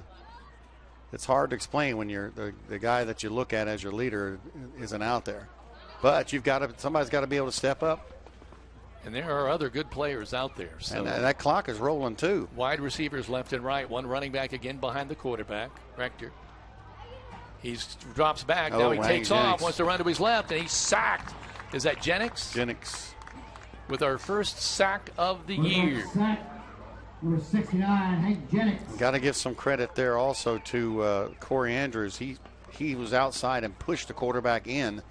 And that was where Jennings was able to get in there and make the tackle. I thought he was going to have room to roam there, but he did not. No, Andrews comes out. That's a big play back to the 41. Now the Miners, you got to take advantage of the 2nd and 13. You want to make it still a long play. They're definitely 4-down territory. Millspaw and Klonks are wide to the left. One of them is in motion. They're going to pitch it to number 8, Graves, running around the left-hand side, and I'm not sure he even got back to the line of scrimmage. A big hit by Schonk. Also helping him out there was McKinnon. I think it's a loss of 1. I think we got a 3rd and 14. So here we go. Is a chance for the defense to make something happen here. And that's what your inside linebackers got to do. A lot of times it's set up for him to make the tackle. He's got to make the tackle. He doesn't make the tackle, he's got 10, 15-yard run. Receivers left and right. 1 halfback off to the right. Man in motion. That's the wing back. He's going to give straight ahead to number 8, Graves. He has nowhere to run, and he may have lost another yard. That time, both penalty flag. Ty Boyd. Somebody must have said something. Well, the play was over. It's a dead ball. Let's hope that's not a minor penalty, because that would be the kind of thing that would. It is. Unsportsmanlike conduct on the Miners. The play was over. Yeah, somebody said something, and now you've gone from a 4th and long to giving them a first down. And you don't want to see that happen earlier. That's just terrible. Oh, well, they must have signaled the wrong way. Wait, he pointed toward the Miners, but now they're marching. Oh no, here we go. Oh, it's from the. It must have been away from the play. I think it was. No, he's going back. Now There's confusion to bounds. But either way, it's 1st and 10. I think they're coming over to explain it now to Coach Oliver as to what happened. Well, but the ball is now at about the 29-yard line, 1st and 10. We're inside the Ortho red zone. Well, let's remember this, because Team Ortho red zone. That's not a first down. That's 4th and 1. Oh, okay. 4th down 1. Here's a quarterback sneak. Well, that's a first down. He right up the gut. He gets a yard, and that's about what he needed. Boyd's going to bring him down, and that's disappointing. Oh, they could have gotten off the field. So, first down, we are the ball inside the 30-yard line. So we're not to the red zone yet. Oh, this just gives the Wolves confidence is what it does. 1st and 10 at the 27, 3:56 remaining here on the Meek Financial scoreboard in the first quarter. This is the Linton 12th up 6-0. 12th play of the drive. Play of this drive. Yeah. Trips to the right, one wide receiver to the left. Quarterback takes the snap, gives off straight ahead to his fullback, and not much room in the end there. No. Who's coming off? That's Oliver. Paul Oliver grabbing his left shoulder. That is the last person that you want to see coming off shoulder to shoulder. And number 11, Cody Pigg, is going in, a senior, 5'10", 155-pounder. Hopefully that's just a stinger. But he came off immediately. He's moving it around. 2nd down 10 for the Wolves. Trips to the right. One wide receiver to the left. And again, one setback. Quarterback is going to roll that way. It's number 7, Rector. He turns the corner. He's out of bounds at about the 30-yard line. No, 20-yard line. He got outside. Pig's going to make the tackle, but he got good yards. Right now, all of Miner Nation is holding its breath as Paul Oliver's getting checked out. Definitely 4-down territory. The ball sits right at the 20-yard line. Miners had this drive pretty well dead in its tracks, but unsportsmanlike conduct gives the Wolves life. So it's 3rd down, and I guess you'd call it 4. Man in motion. Rector, the quarterback, is going to give straight ahead. He's got room to roam there. A spur. And it looks like Damon Spur, the junior, running straight ahead. The 14, Spur. He's inside the 15-yard line. The ball resting at about the 14. So we are now in the Team Ortho red zone. McKinnon on the tackle, and Miner fans are a little shocked. Number 1, Millspaw to the left. Clunks wide to the right. Quarterback Rector. Under center. Takes the snap. He's going to run straight ahead. And he's still running. Oh, my. He's still inside. He's close to 5-yard line, maybe inside the 5. Well, they must have found something. White's going to make the tackle, but way down the yard, inside the 5-yard line. Should say Oliver's back in the contest. Looks like the 3-yard line. That's a 10-yard gain. Jacob Breedlove just checked into the ball game. Get some size in there in the middle. Well, something's not working right for them to be able to get big chunks of yardage on the inside. Yeah, and on just a quarterback sneak. Yeah. Receivers left and right. One wing back off to the left. One setback.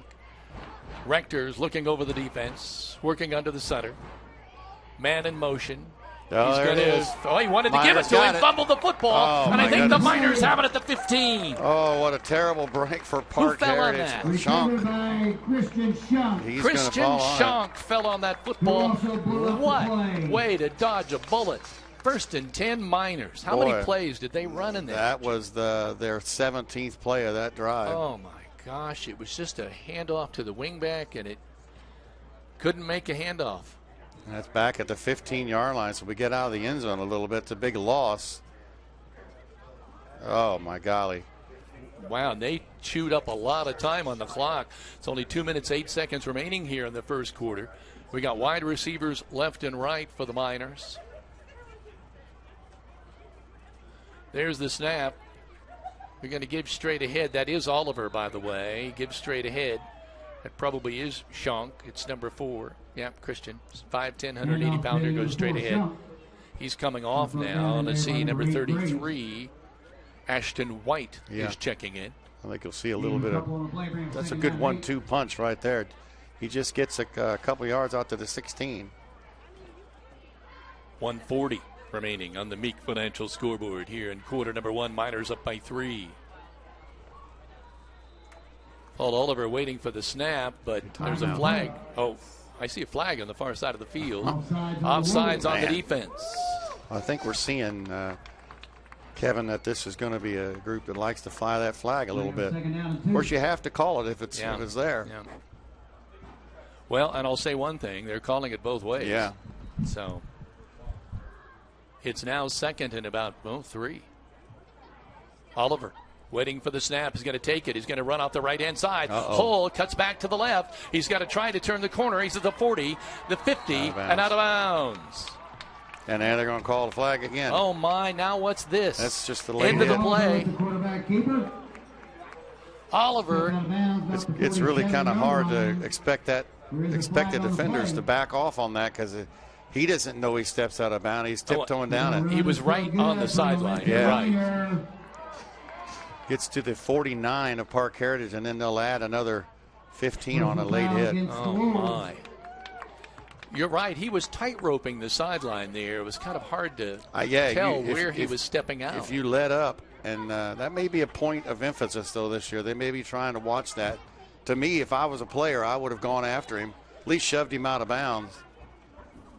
Say the ball now rests at the 38. First down 10, 1:18 remaining in the first quarter. On the Meek Financial scoreboard. Paul Oliver going to take the snap. He's under pressure now. He's going to go down. Or is he? He gets rid of the football. And, they're going to say in the grasp. His man has it, number 8. Jesse Voigtchild caught the ball. Yeah, they're going to say, and they had a hold of him for a good while there.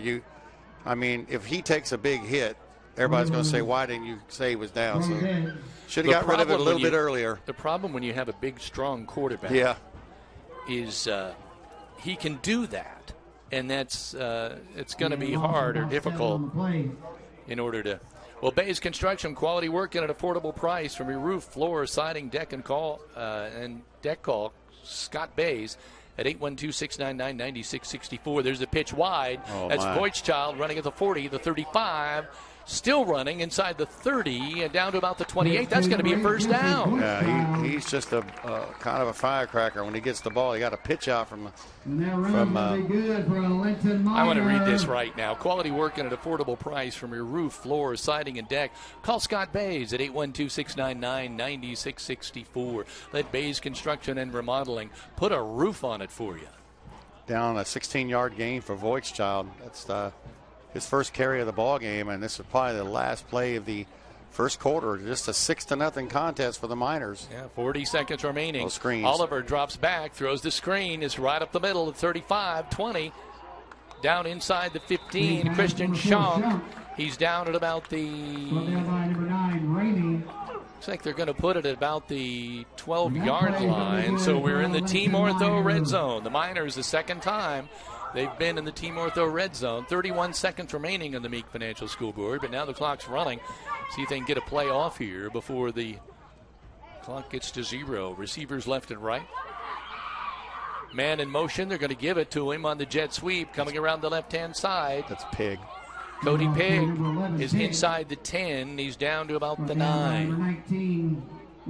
That's a new name that we're hearing this year. Yeah, he's a kid who. Oh, a flag. I didn't see that. I didn't see the call. It looked awkward. See what they're going to call. 2 flags down, so apparently they saw the same thing. Waiting to see. Got a team meeting going on here now. The clock has stopped at 11 seconds, 11 ticks remaining in quarter number 1. Discussion is deep. Here it comes. Now, this is one advantage to being on this side. Oh, we got a hold. Holding on the Miners. They had to have a discussion about it. Yeah, the Key Associates of Linton, your key to the best, bringing you this first quarter of action here for the Linton Miners from the Roy. They'll mark that off. That's going to be a huge. And it's a spot foul, so. The ball is outside the 20 now, so they're no longer in the red zone. The ball out at about the 21. Second down 10. Man in motion, one setback. Christian Schonk. Oliver looks back to the sideline for the play, waiting for the snap, and now we've got another flag. And the horn goes off. And the horn goes off. That's the end of the first quarter of play. The score on the Meek Financial scoreboard is Linton 6 and Parke Heritage nothing. Rick Crine's Auto Detailing is the place to take your car, truck, or off-road vehicle for complete auto detailing and cleaning, and a ceramic coat that'll make it shine. Call Rick at 8.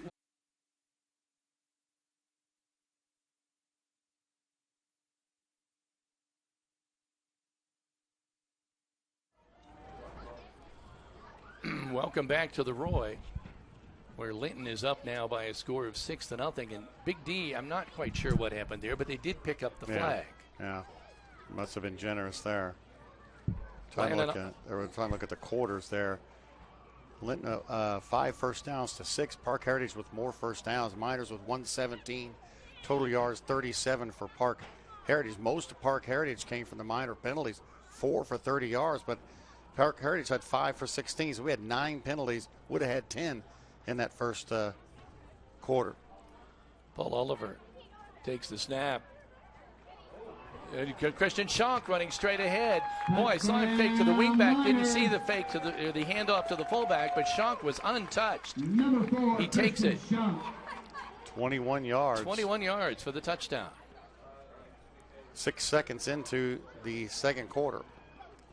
So Christian Schonk takes it the distance, 21 yards for the score, and now they'll line up for the extra point here. Going to go for 2. Nope. I like this. I like letting her go ahead and keep kicking and get comfortable with it. That's the only way it's going to happen.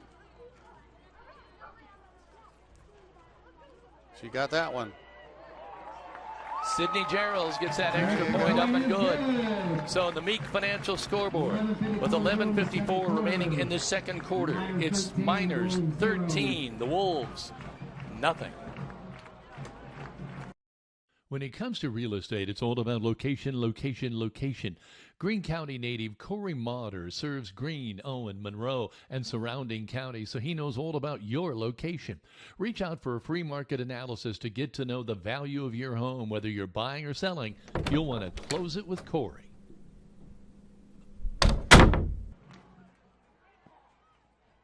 Things are obvious. You go to a place called Sportsman's? Well, you know they're going to support the Miners. You also know you'll have a full menu, including weekly specials to pick from, every Thursday through Saturday night from 4 to 8 p.m.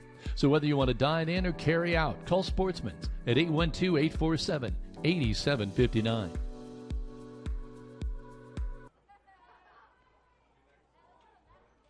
Welcome back to the Roy. Lannon Auto and Tires, locally owned and operated at Highway 54 in Linton. They're a full-service garage specializing in oil services, brakes, alignments, steering, suspensions. Call 812-847-0222 to set up your appointment today. Different kicker out there, number 19, Kevin. For the Linton. Number 19, Josh Singleton, a freshman, 5'11", 165-pounder. Going to be out there calling this. This second quarter is brought to you by Key Associates of Linton, your key to the best. 13-0 on the Meek Financial scoreboard. And boy, that is a big swing because Parke Heritage looked like they were on the verge of tying this one up. Singleton has the ball teed up at the 40. Clunk and Spur are going to be the two back, going to be short. There's the kick. It's taken by number 9. That is Ramey. And he runs off to the right. He's outside the 30 and down at about the 32-yard line. First down for the Wolves. Takes a good hit from McBride. McBride was the one who held on that last PAT as well. Well, now here. Oh, he's okay. I thought for the Miners, number 7, Braylon McBride, was kind of down a little bit, but I think he's all right. So we'll see if the Miner defense can make a little bit better show.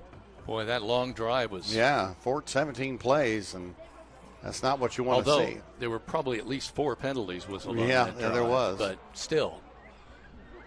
Wide receivers left and right. The quarterback. Oh, big hole. Got a handoff right up the middle, number 14. That is... Spur again. Yeah, Damon Spur. Handoff number 14, Spur. Boy, alarming, though. McKinnon and Shank going to team up on that tackle, but there was a huge hole. He got out to the 39. Yeah. 2nd down 3. I think it opens up your offense quite a bit. It does, yeah, when you're not facing 2nd and long or 3rd and long. But so far, the Wolves really have not had to pass. No, they just had the one completion. The running game has been able to do it for them. See, again, wide receivers left and right. Same play. There's the same play. They give it to number 14, Spur. He didn't have anywhere to run this time. He may have lost a yard. He ran into big number 75 for the Miners. There by number 75, Lyons. Lyons. He's a new face on the Miner Chris Lyons, a yeah. sophomore, 5'11", 185-pounder. Clock running, 10 minutes, 40 seconds remaining in 2nd quarter. The Meek Financial scoreboard, 13-0 Miners. Here's a big 3rd down play. Get the offense off the field. Get your offense back on the field. Rector's going to go under center, but he's surveying the defense first. Now he's got a man in motion. He's got a wide receivers, gives him on the jet sweep, coming around the left side. He's out to about the 39. So he pick up a couple. Well, a nice play by Cooper Smith, young kid we've talked about. Gets right out to the 39-yard line. Can't imagine they would give the Miners the ball, but then again, they're going to be one of those teams that figures they can't go in a scoring battle with the Miners, so here they're going to go for it. 4th and 3. Well, the way this game is going, you don't want to fall down by 3 scores. No, but if you don't, if you give them the ball, you don't give them a 1st down. 4th down 3, big play here. Are they going to try to just draw them off sides? Well, why not? Why not? 2 wide receivers to the left, 1 to the right, and 1 to the left. They got to call a timeout. I think there's some indecision there coming out of the huddle. Number 1, Millspaw, was jumping up and down like. See Aiden Sparks out there as well. This is a young kid getting some time. This is Rader Media Sports, home of the Miners. I'm Audrey Sparks with Richard Brown Insurance, your local auto owner's insurance agent. Give me a call for all your home, auto, life, or business insurance needs at 812-847-4798.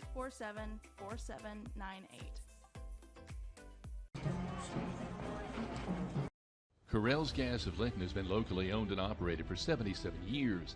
They offer residential and agricultural propane.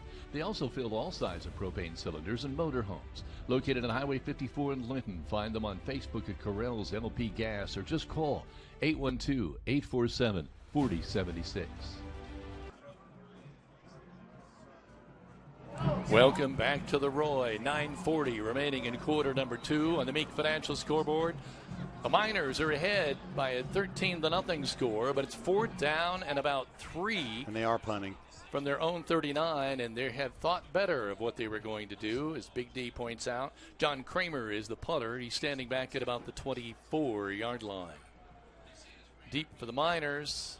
Let's see.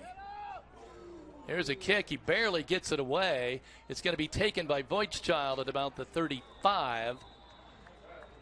And they tackle him. He actually goes back a few yards. He's about the 31. I can't believe he didn't give a fair catch. He had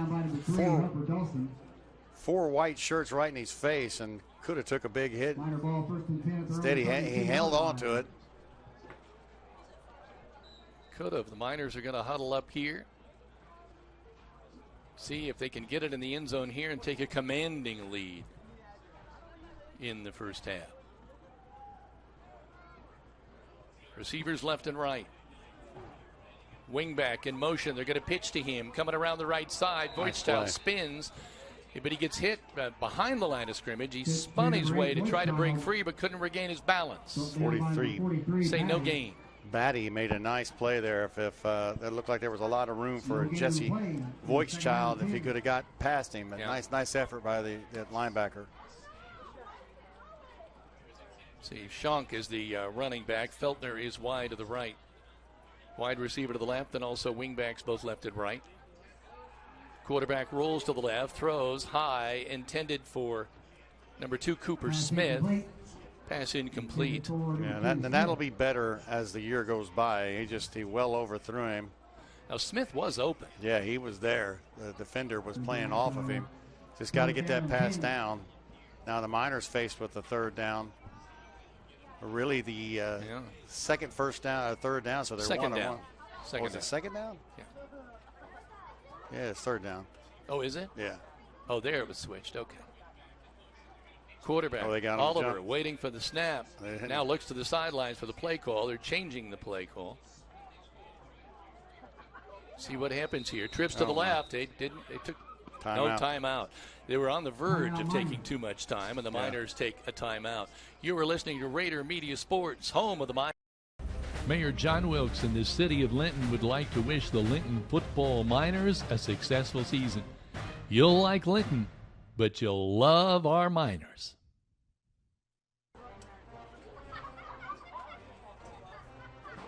This is Jake Breedlove. Are you looking for a house in the Linton area? If so, call my dad, Jeremy Breedlove, with Dyer Real Estate. Contact him at 812-798-7899.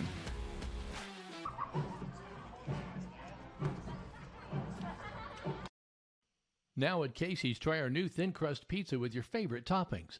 We also now have all-day delivery. You can order by phone at 812-847-3250 or try us in the app.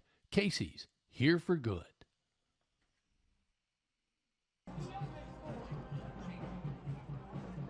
Have you ever heard the expression, if these walls could talk? Well, if you have efficient spray foam, you wouldn't hear it anyway. Owner-operator Kent Medlock can blow in fiberglass and cellulose insulation to ensure the comfort that you desire. Just call Efficient Spray Foam at 812-887-7172.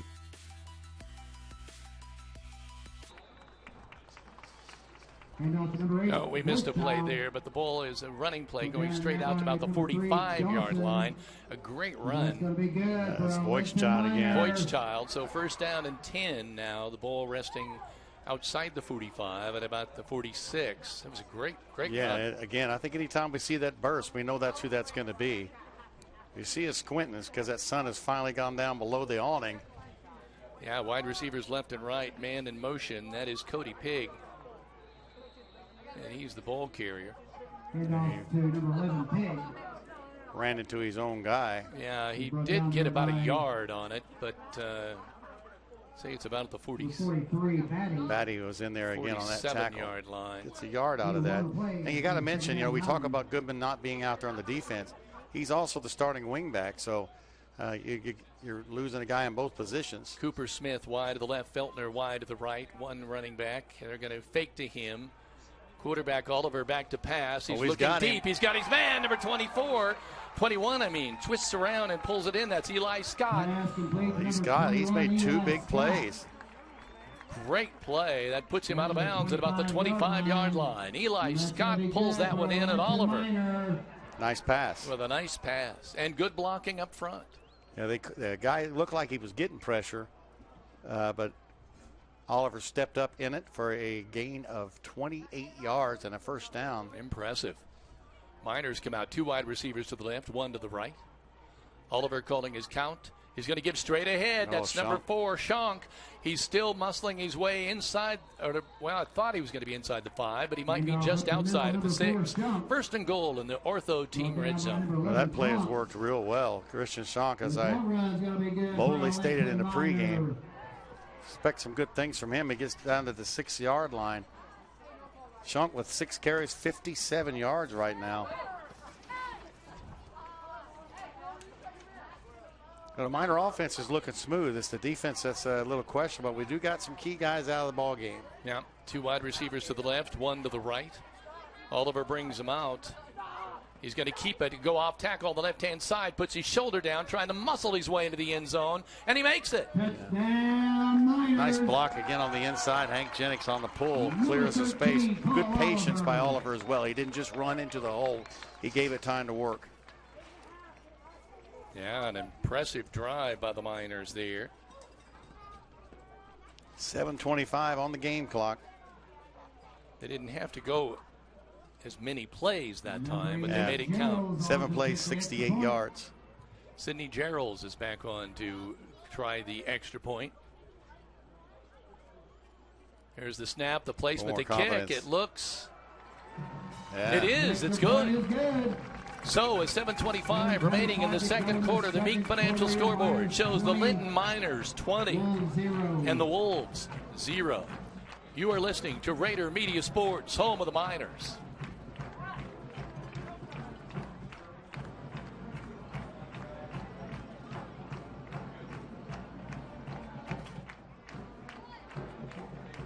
Stand up just to get rid of the sun. It's time to go beyond what you thought possible. With an all-new adventure machine, purpose-built to elevate even the most exciting journeys. The Polaris Expedition is not a vehicle that defines you. You define it. Keep chasing the wild. Since 1973, Linton Cycle Sales.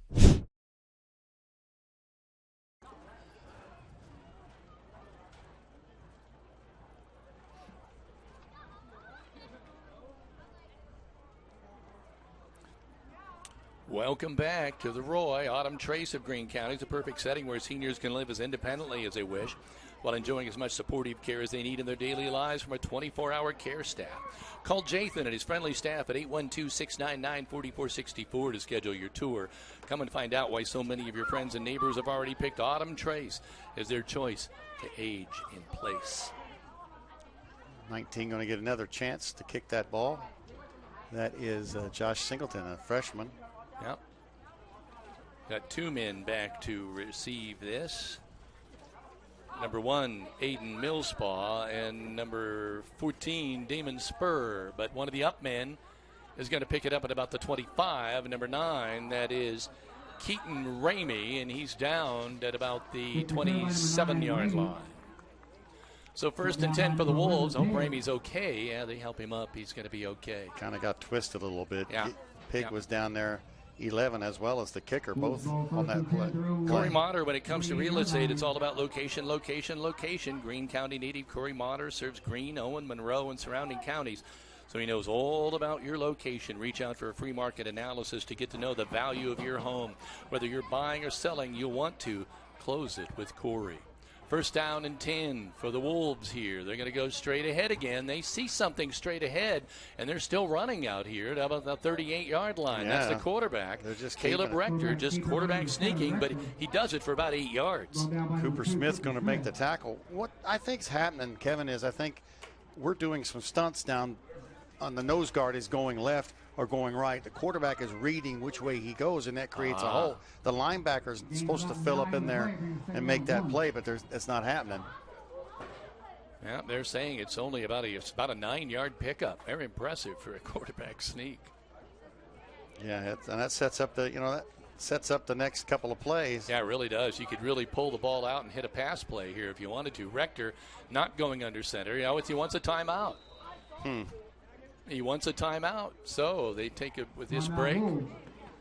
We will tell you on the Meek Financial scoreboard, 6:31 remaining in the second quarter. It's 20-0 Miners. You are listening to Rader Media Sports. Are you looking to save on your TV bill? Mike Moran has Dish TV plans starting at $79.99 a month, including pre-installation, 3-year price lock, and 3 months free Showtime and Stars. And what about your internet? Is it too slow? Mike has T-Mobile 5G with no contracts, no data caps, $50 a month with debit card auto pay. So why aren't you calling the local guy? Mike Moran with Midwest Satellite, 812-847-8848. Call Mike. He'll treat you right. Welcome back. Some things are obvious. You go to a place called Sportsman's, you know they support the Miners. You know they also have a full menu, including weekly specials to select from every Thursday through Saturday night at 4 to 8 p.m. So whether you want to dine in or carry out, call the Sportsman's at 812-847-8748. 59. The Meek Financial scoreboard, 6:31 remaining second quarter, 20-0 Miners. But right now it's second down and a short one for the Wolves. Let's see what they decide to do. 2 wide receivers to the left, 2 running backs behind the quarterback. He's going to run straight ahead, and these 2 backs are helping push him from behind. And Paul Oliver comes out with the ball, but he gets right up to the 40-yard line. First down. First down. They picked up about 2 yards on that. So first down and 10. It's surprising they had to take a timeout to call the quarterback sneak. Yeah, you wonder about that. Rector now with 17 yards on 7 carries. And again, this Kevin Rader broadcasting from the Welch and Cornett Walton Funeral Service press box. Well, I look for him to go to this big tight end, this 6'4" Kramer. It's got to be coming, isn't it? Yeah, he's. See, they're switching. Oliver was on him. They switch away. Rector takes the snap, runs off to the right-hand side. He's got some room to roam outside the 50 and down at about the 47-yard line. First down and 10, and they are in Miner territory. Helton and McKinnon are going to get out there, but he got outside and found all sorts of room. It'll be interesting to see if they, meaning the Wolves, are their own worst enemy again. Yeah, because they have moved the ball all game, but then shot themselves in the foot either by penalties or turnovers. They really have to look back to that first series. If they put the ball in the end zone, I don't think they can stop the Miner offense, but the more you're on the offense, the more we don't have the ball. Receivers left and right. Rector under center. He has 2 backs behind him. He's going to turn and give it straight ahead to number 11, and he is popped. Klonks has the ball at about the 45, and boy, he was nailed, and here comes another late flag. They're going to put it down at the 44. Let's see what this call is. These penalties have played key in this game so far for almost every possession. Child and another team meeting at the 45. Waiting for the signal. They wave it off. They're going to wave and pick up the flag. Okay, ball at the 44. Second down, and let's see, about 6? No, 7.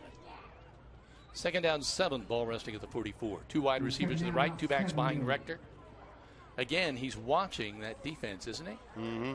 Gets under center now, calls. He's got a man in motion. He's going to give to the man in motion. That's number 11, Klonks. He gets around the right-hand side, and he's tripped up at about the 40-yard line. That's a terrific Big D play. said they might have had a holding call on that. I didn't see. Braylon McBride fought off the block that was clearly Jersey. And right about the line of scrimmage. And out in open territory. Yeah. Huh? Well, he didn't make that. I suppose the kid's blocking him because he knows he's going to make the tackle, but I don't know. I think you'd rather take the tackle because now that ball's back at the Miner 46, and you talked about shooting yourself in the foot. Right there you go. Yeah, it has happened every possession in one way or another. It's either benefited or hurt. In this case, it benefits the Miner defense. 5:10 remaining now in the second quarter. See Aiden Sparks on the Meek Financial Services scoreboard. And Ty Boyd are your 2 down guys with White. 2 wide receivers to the right. Man in motion to the right. He makes a block. They throw it out here in the flat to number 14, Spur, but he really didn't have anywhere to run. He's down at about the 49, so he picked up a couple.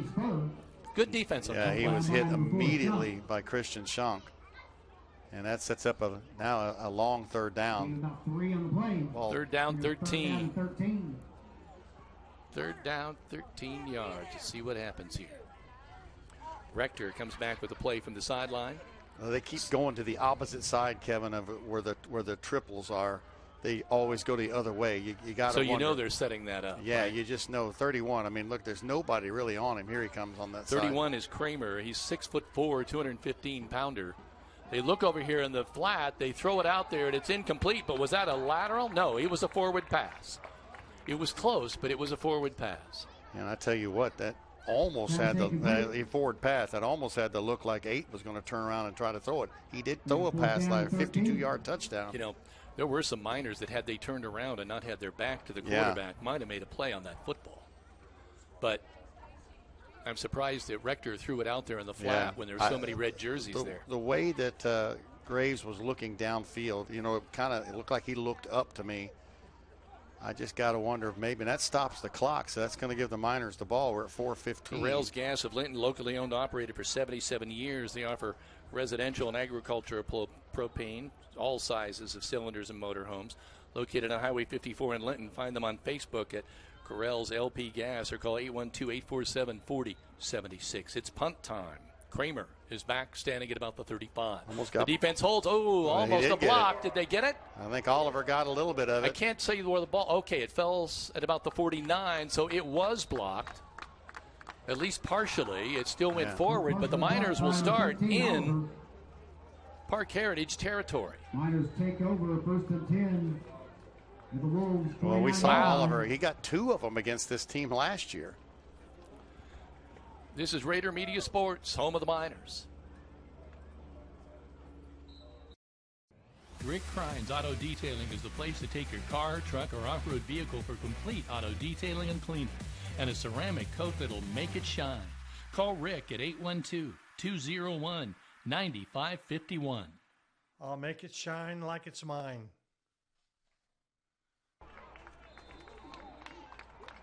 Paul Oliver brings him out, throws a pass here on the right-hand side. And as you can see, number 15, Feltner, is out of bounds after a good pickup on a great pass. What that was right as he cut into his break.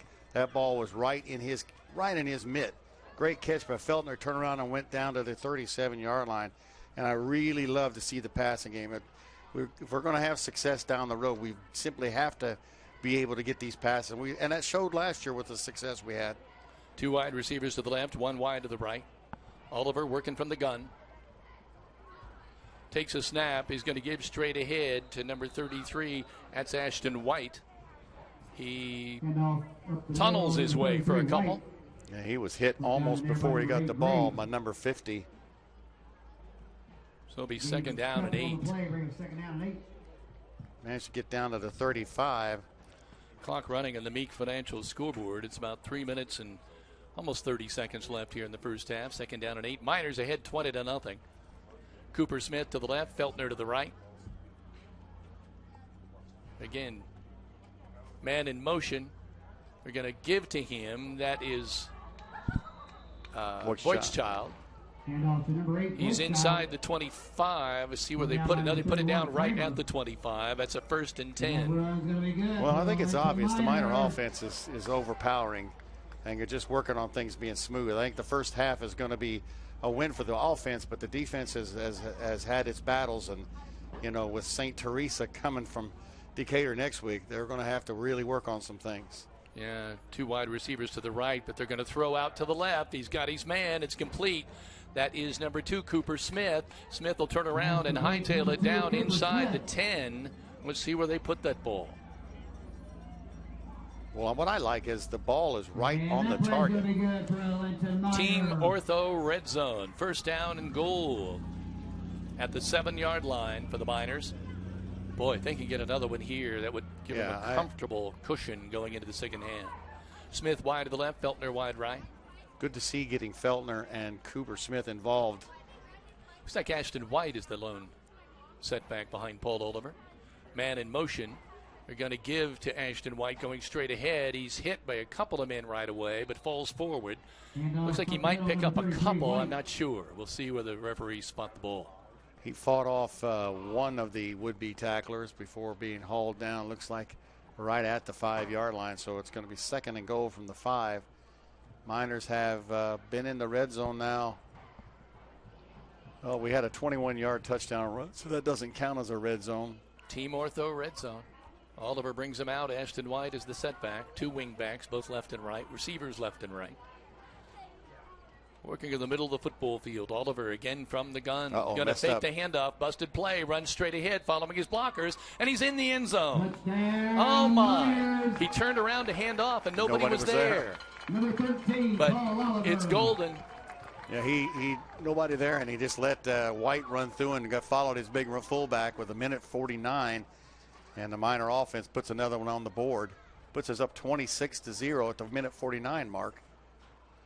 Yeah, we're just about 1:49 away from the Crane halftime show, but we're waiting here now for the Extra point by Sidney Geralds. There's a kick. It's up, and it's a rainbow, but is it in? It is. Extra point is good. Oh, my. So she is 3 of 4 tonight. Second quarter, your Miners 27. So, with 1:49 remaining in the first half of play, the scoreboard, the Meek Financial scoreboard, shows Linton 27 and Parke Heritage nothing. You are listening to Rader Media Sports. Quality work at an affordable price. From your roof, flooring, siding, or even your deck, call Scott Bays at 812-699-9664. Let Bays Construction and Remodeling keep a roof on it for you.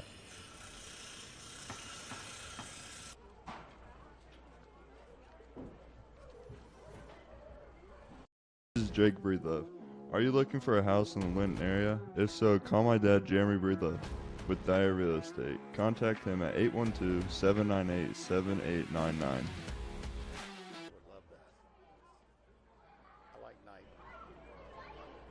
Back once again, as I said, in the Meek Financial scoreboard, 1:49 remaining in the first half, 27-0. So we're that far away from the Crane Credit Union halftime show. 6 plays, 49 yards, just 26 seconds. Paul Oliver's second touchdown of the night.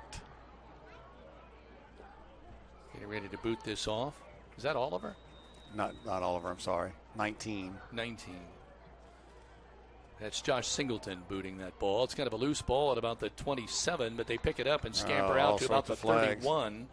And flags? Flags fly from I two didn't guys. see him. Probably a face mask. Graves picks that ball up. Number 9, Ramey. There's a flag on the play. The ball is at the 31, but let's see if it stays there. Face mask. You called it, and it's on Linton. You see that many flags come out at one time at the spot of the tackle. That's usually what that means. Now at Casey's, try their new thin crust pizza with your favorite toppings. They also have all-day delivery. Order by phone at 812-847-3250 or in the app. Casey's, here for good.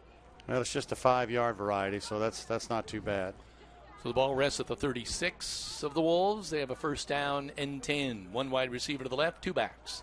They hand off straight away and not a lot of room there. He maybe gets a yard. Pile in the middle. White going to be at the bottom of that pile. Trying to see who. 14. Spur. Is it Spur? Spur wears 14 in the white jersey and 13 in the dark jersey.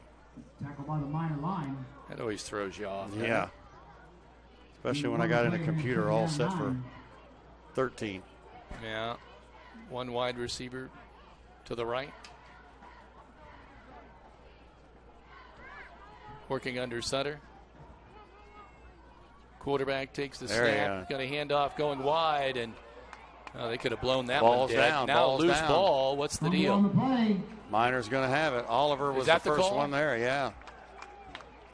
Well, the running back was separated from the ball and spun. I was still following the back, thinking he had the ball, and he had lost it about 3 yards back. He was stripped when he was standing there. I wondered if they were going to whistle that dead, actually. I didn't see if that was going to be Graves or if that was the quarterback that held that. 1st and 10 at the 30. No, I think it was Graves. I don't think it was the quarterback. I think he handed off. So he's going to lose 7, and the fumble's going to be recovered by, I believe it was 8 Voigtchild. Cooper Smith to the left. Feltner to the right. Quarterback rolls, looking for his man. He's wide open, and he just over his outstretched fingertips. Eli Scott was open in the end zone. Oliver had his man, and he had the ball, but it just outside of his fingertips. That was close. But what do they say? Yeah, he was too open. Close only counts in horseshoes and hand grenades.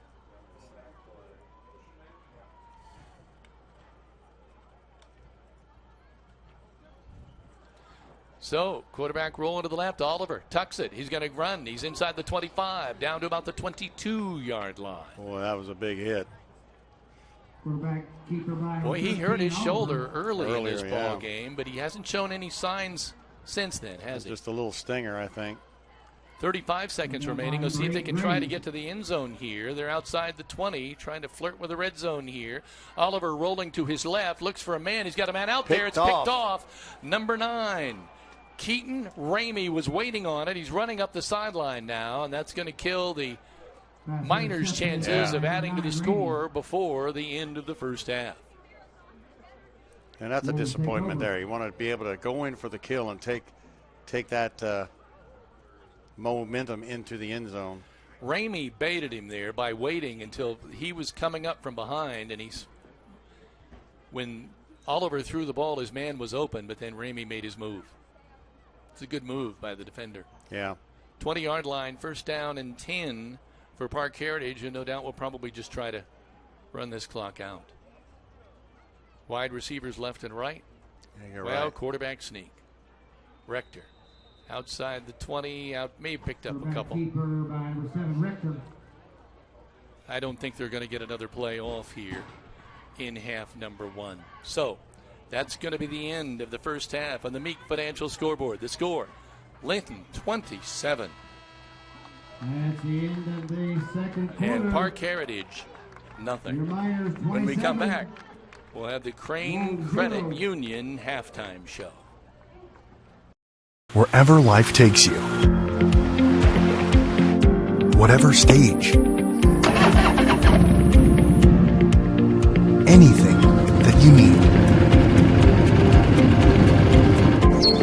no matter the season, getting there together.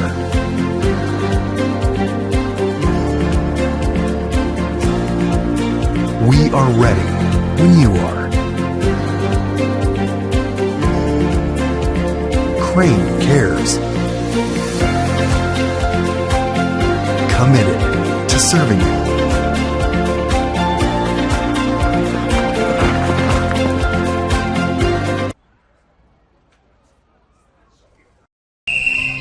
Some see a student athlete working on a shot. We see a powerful lesson in persistence. Some see a student preparing for success on an exam. We see a student athlete preparing for success in life. Proud to keep education in front of athletics since 1903. The goal isn't graduation day. It's a better every day after. It's the first day in your new career. Your first pay raise. The 5th day of that week-long vacation. It's the first paid holiday home with your family. Or the day of your last car loan payment. Much sooner than you thought. At Ivy Tech Community College, we don't just care about your degree. We care about your life. Let's get started at ivytech.edu.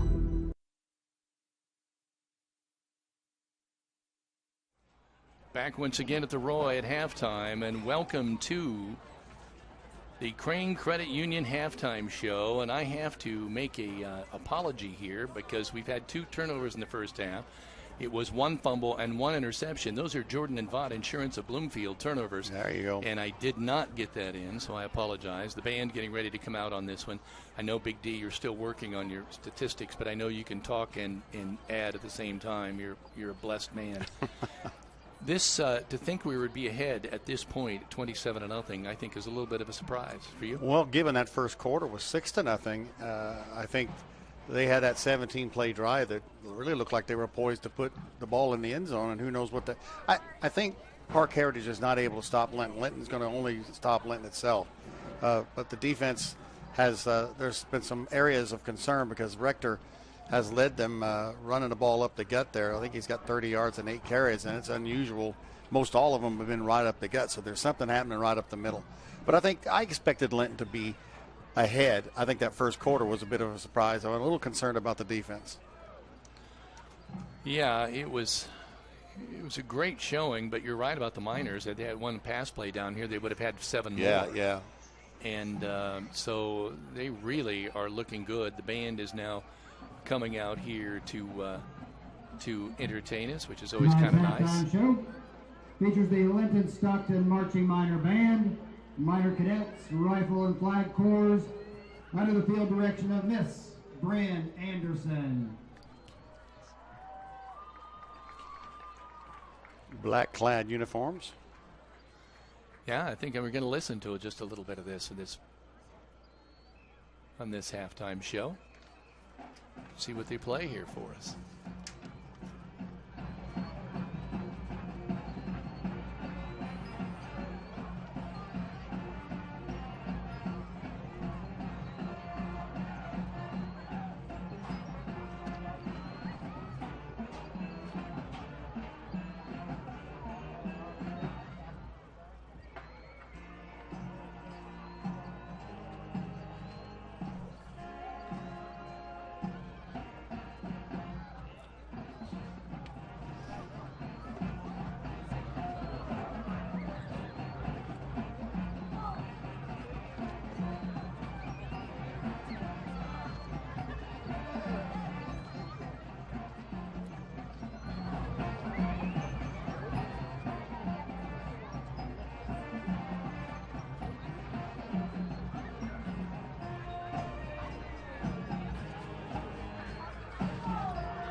Heather, you'll have to help me out a little bit because that's more than just the Linton Stockton band out there.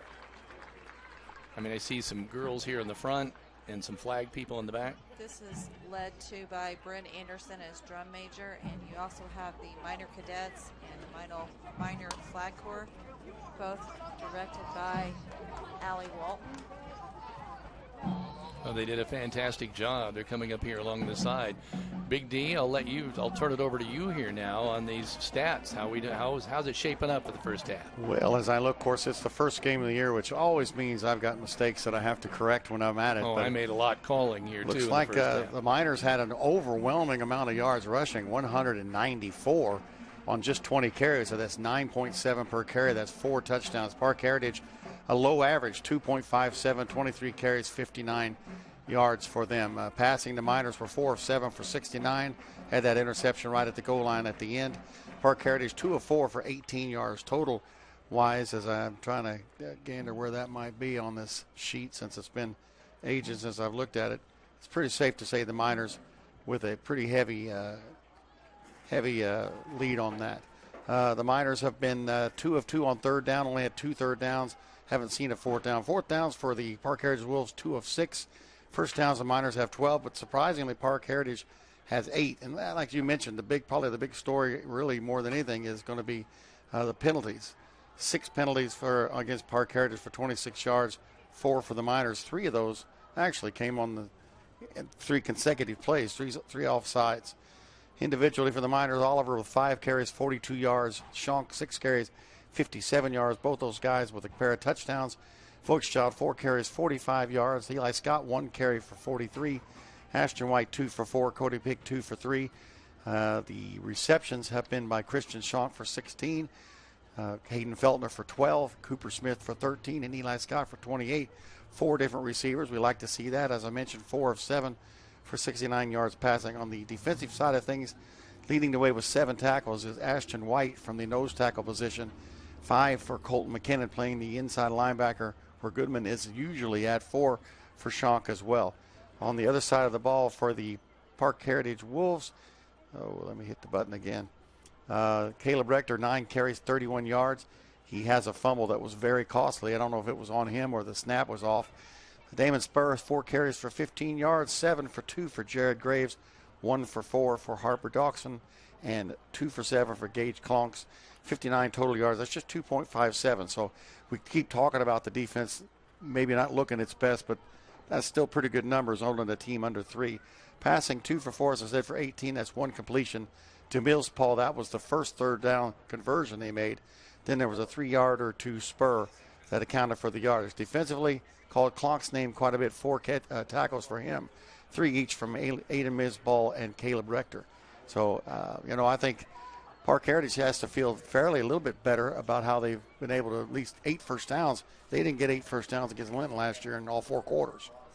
Yeah, very, very good point. So we're still at part of the Crane Credit Union halftime show, and we'll be back with more on the halftime show right after this.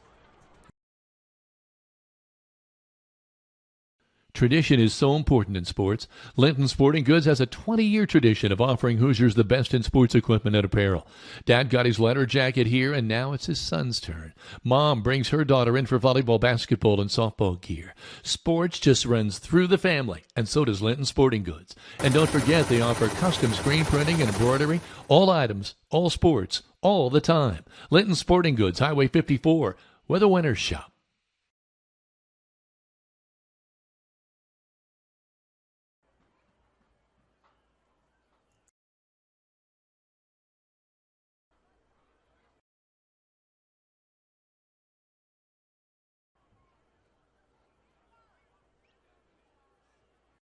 At Violet & Company, we love assisting each of you in all of life's special moments. We are a locally owned floral shop at 69 North Main Street in downtown Linton.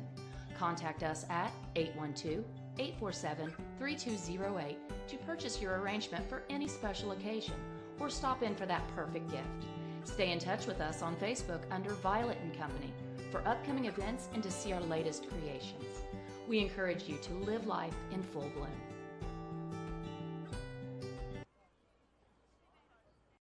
At Violet & Company,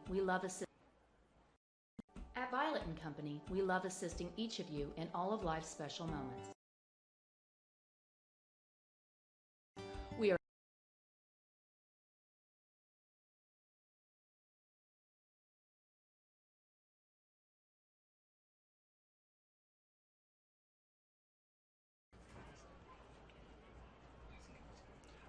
Welcome back to the Crane Credit Union halftime show. Again, on the Meek Financial Scoreboard, it's 27-0 Miners, and boy, it's just been an impressive first half. But it's been a lot of little bit of things that are out of sync, and like you pointed out, it's mostly the flags that you see that are out of sync and stopping drives and stopping big plays in some cases. Kind of expecting that a little bit. I think probably the defensive side of the ball. Whatever the injury that happened to Russell Goodman must have happened in the recent, in the last couple of days. I don't know if it happened in the Bossy scrimmage earlier in the week, or last week, I should say. But, that's a big thing when your leading tackler's not in there. And some of the guys that might see some action aren't in there as well. So that's this good experience. I mean, you kind of figured we'd be the favorite coming into this contest. Offense looks strong. The passing game, I think, is showing some signs. I like the fact 4 different receivers, 4 different catches. If he hits Scott, that'd been another touchdown. So I like that. But the defense, I'd like the second half, the Miner defense, to come out and really get into shutdown mode. You brought up a good point about Scott, because I thought he showed himself well in the scrimmage at Bossy as well. So, and he's a young fella.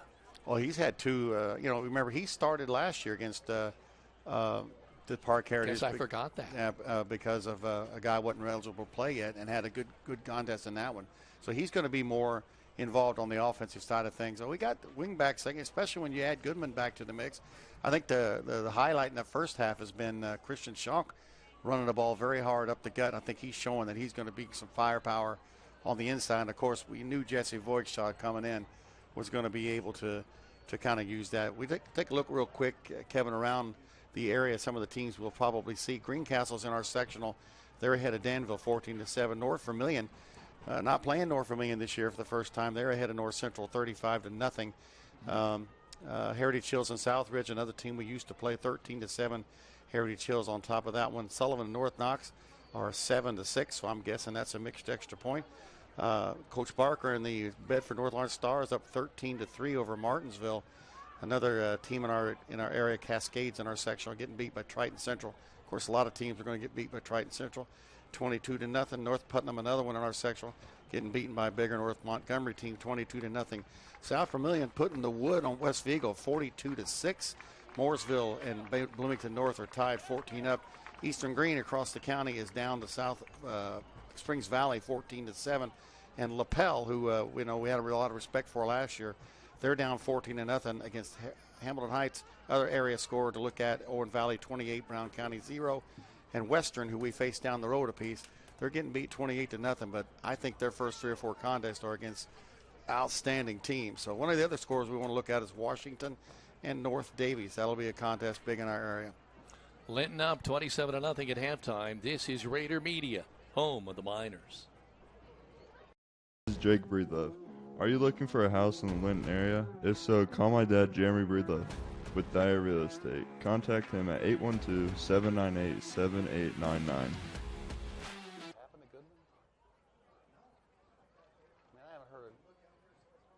It's time to go beyond what you thought possible. With an all-new adventure machine, purpose-built to elevate even the most exciting journeys. The Polaris Expedition is not a vehicle that defines you. You define it. Keep chasing the wild. Since 1973, Linton Cycle Sales.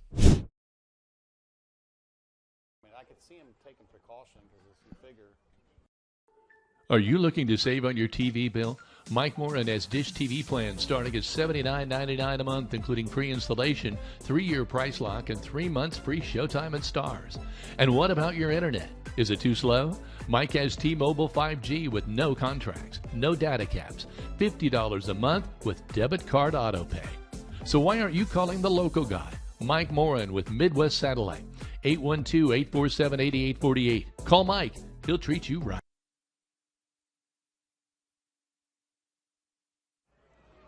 The Miners have taken the field. They're loosening up again here for the second half of play. If you're just joining us, 27-0, an impressive first half for the Miners, but you just got the feeling that they could even be much, much better than this. Yeah, the Miners scored quickly. 24 seconds to go in the first quarter. A big run by Eli Scott, a counter reverse that we're famous for. Linton got all the way down in the red zone. Christian Schonk pushed it in from 1 yard. We were up. Sidney Gerald's first attempt since joining the team as a kicker gets blocked a little bit low. But then the Miners get the ball and score in the first play of the second quarter. 21-yard Christian Schonk run. Gerald's nails the extra point. Miners up at that point 13-0. Second quarter again, Paul Oliver on a keeper, 13 yards at the 7:25 mark. Another good extra point. And then at a minute 49, Oliver keeps on a broken play. Another extra point by Gerald's makes that score 27. Other than, as you said, it could have very easily been 33 or 34. I have to look back, harken back to after Linton had scored, and the Wolves went 17 plays. Oh my goodness! And got nothing. I mean, it was, to me, that was when the tide started to turn. Well, they got a third down and 8 conversion on a pass play to Mills Paul that 15 yards gave them a first down. Then we gave them a first down, 3 offside penalties in a row. I don't know how long that's been. But then they were managing to drive the ball down the field 4 yards, 3 yards, 5 yards. And had them stopped on a 4th and 16, got a unsportsmanlike conduct. And that really pushed them all the way down to the Miner 13 and then down to the 3. And the snap looked like it went through Rector's hands. Christian Schonk was right there, Johnny, on the spot, and recovers. And like you say, golly, when you're on the road and you're down just 6-0 and you don't come away with any points, that's a tough thing to swallow. And since then, they've really struggled. They really haven't. They've had some nice plays, but I just want to see the Miner defense come out and exert the power and really shut things down and maybe give some guys some playing time because we're going to need some depth. Well, you can hear the alarm sounding for the Wolves. They got to get going here. Yeah. That car alarm is going off somewhere, and maybe somebody tried to leave a little early, but we'll hope things can get percolating a little bit better here for the Wolves in the second half. But right now, the Miners, well, obviously it's been more run, but we kind of expected that early in the year. Yeah. I mean, we've seen the Miners put the ball up 7 times from four completions, and I would say a couple of those completions or incompletions could have been completions. So I would like to see us work on that a little bit more. So we've had a lot of people reach out through Facebook and let us know where they're listening from and watching from. And we have some people watching from Bogstown, Indiana. We have some people watching in Georgia. We have some people watching obviously in North Carolina. I want to give a shout out to my dad, so thanks for watching that. But we also have a number of people that are watching here in Linton that are actually listening to it, sitting in the stands, which is kind of cool. Yeah. So want to give some shout outs to some people that are in the end zone that are obviously too watching it and listening to it here on the live stream. That's excellent. You know, so we appreciate that. I was a kid that always carried a transistor radio around, always. You know, you get to hear what's going on. You kind of wonder what's happening. Well, we'll tell you what's happening if we can tell you. Big D, I hate to admit this, but I had a radio mounted on my bike, so I could ride around the bike and listen to the radio. Sweet. What were you going to say, Heather? We're ready to go. We are ready to go. That's Heather telling me to focus. Yeah. Now that is the Crane Credit Union halftime show. Thanks for joining us. We're getting ready to start the third quarter here. Key Associates of Linton, your key to the best, the sponsor here. Kevin Rader and Big D, Dan Phillips, and Heather Rader from the Welch and Cornett Walton Funeral Service Press Box. We're getting ready to kick this thing off in quarter number 3. The lights are on. Josh Singleton's got it up. Looks like he's going to be the kicker. And deep again for Parke Heritage, number 1, Aiden Millspa, and number 14, Damon Spur. But for the most part, it's been the short people in the short lineup running this one back. Let's see what happens here. Here's Singleton's boots, going to hit and bounce at about the 32, picked up there at the 35, out to the 40, still moving, out to the 42, but then a loose ball. What happens here? The Miners think they have it. We'll wait for the call. I've not seen it yet. Disaster strikes for Parke Heritage. It's the last thing you'd want to see happen. Oh, my, it is a fumble. So I got to get this right. This is the first Jordan and Vaught Insurance Bloomfield turnover of Bloomfield of the second half. It's a third now of the game. 2 fumbles, 1 interception. That's just...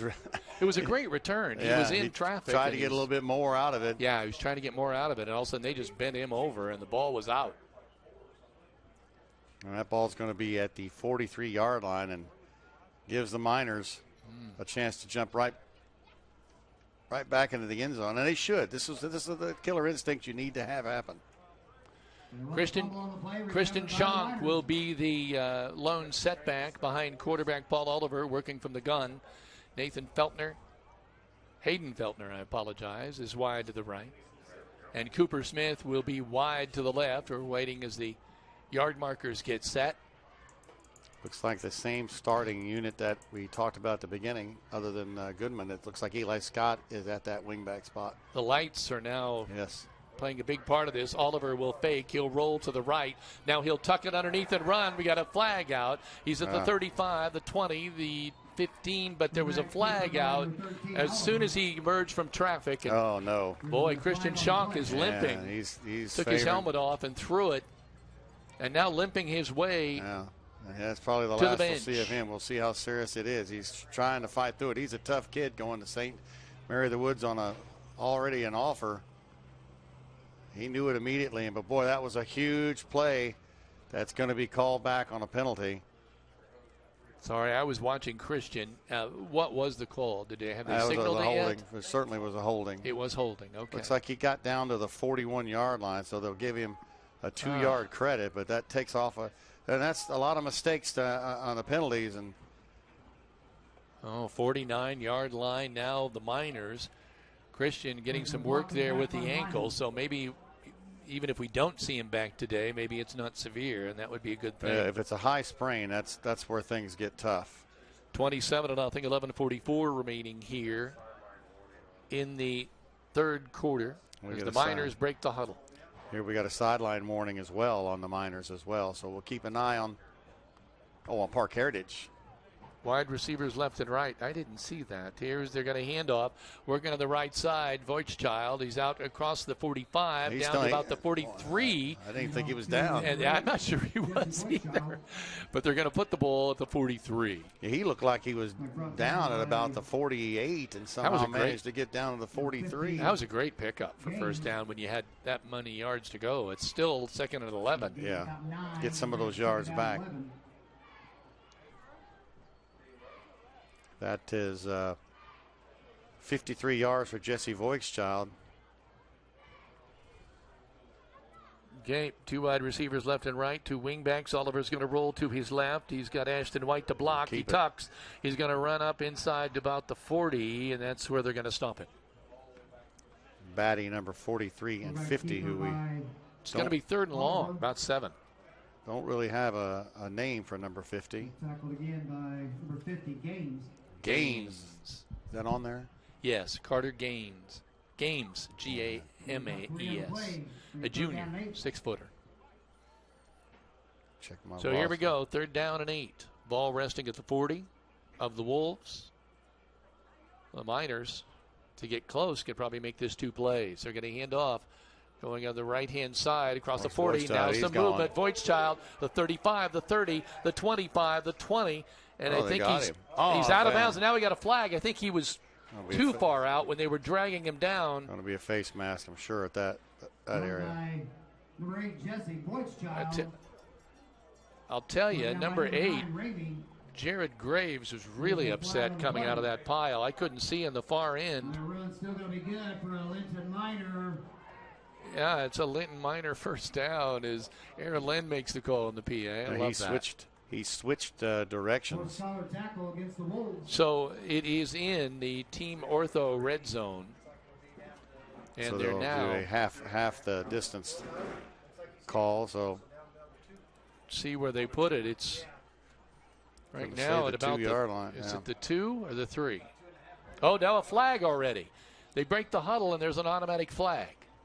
That's got to be a Let's see what this is now. It's got to be a substitution, or else they're going to call personal foul on the sideline. Or now I see some unsportsmanlike, aggravated Wolves. Well, that's a if you're going to get one, get one. It's going to cost you a yard and a half. How many can you take of those in a row? Shrugging their shoulders there, like I don't know what happened there. You're just breaking the huddle, so you haven't made contact. Sideline was having a few words with the official. So that cost them one. I figure if you're going to take a penalty, now's the time. Miners in the red zone. 27-0, 10-14 remaining here in quarter number 3. And you're right, in the team ortho red zone. See if they can punch it in here from the 1. Isn't this the time where you just want to let Oliver get under center and just go straight ahead? Yeah, you would think big so. Kitty like he is. I used to think that with Carazia back in the day. I think you got 6'7", just let him lean forward. Not sure what's happening. Everybody's relaxing on a sunny day. Graves is still not happy down there. Nice protection by the Miners. Ty Boyd. What is going on? Are they talking on the sidelines? Yeah, they're talking to the opposing coach over here. Yeah. So that's the deal. I'm not sure if he's explaining the call or warning. I bet it's a warning. Breedlove, Wright, Kirkman, Boyd, and Jennings, the front 5 there, did a nice job on that drive, giving Oliver some time. But I think Oliver was looking to run that he hasn't been looking to do earlier in the contest. Yeah. Still having efficient some spray foam. Have you ever heard of the expression, if these walls could talk? Well, if you have efficient spray foam, you wouldn't hear it anyway. Owner-operator Kent Medlock can blow in the fiberglass cellulose insulation to ensure the comfort and the desire you deserve. Contact efficient spray foam at 812-887-7172. He's got to make his way he's got to be in good shape running all the way across the field. Have seen an awful lot of penalties, and we've seen a couple unsportsmanlikes as well tonight. We got a long way to go in this contest. You don't want to see it end up like that All-Star game where they called the game. Oliver seems to be just fine on the sideline. It's easier to be just fine when you're sitting on the 1 yard line ahead 27-0. Big D, Kevin Rader. Yes, I'm going to take my sunglasses off. I even forgot I was wearing them since they're prescription. But it's not. Here we go. We got first down and goal from the 1. Nice they play. get straight ahead, but there's no room in the end there. Probably have lost a couple.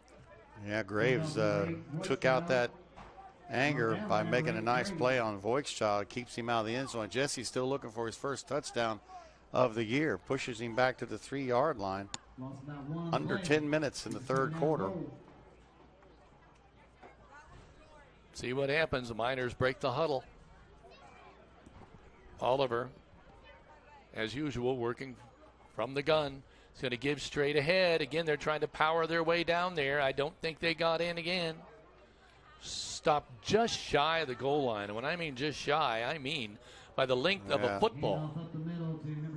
That was White, and he thought he was going to get in, but Clunk again made that tackle. Wanted to get White in the end zone. It's still 3rd down 1. Oh, my. You got to be able to get this in, folks. Yeah, you do. I mean, Feltner to the right, Cooper to the left. This is where you got to pin your ears back as an offensive line. Ashton White's the lone setback. Oliver will give to White. He's in there standing up now. He breaks through on the left-hand side for the touchdown. 8:58 remaining in quarter number 3. It's now 27-0 Miners. Oh, it's 33-0. Oh, yeah, right. 33-0 Miners on the Meek Financial Services scoreboard. Now Sidney See the extra point here. See if Sidney can punch this one through and add. Key Associates of Linton, your key to the best, bringing you this 3rd quarter action. There's the snap. There's the boot. She's got it up there. Nope, I don't think it made it. Short. Just short. So that's what it is with 8:58 remaining on the Meek Financial scoreboard. 33-0 Miners. You're listening to Rader Media Sports, home of the Miners. Mayor John Wilkes in the city of Linton would like to wish the Linton football Miners a successful season. You'll like Linton, but you'll love our Miners.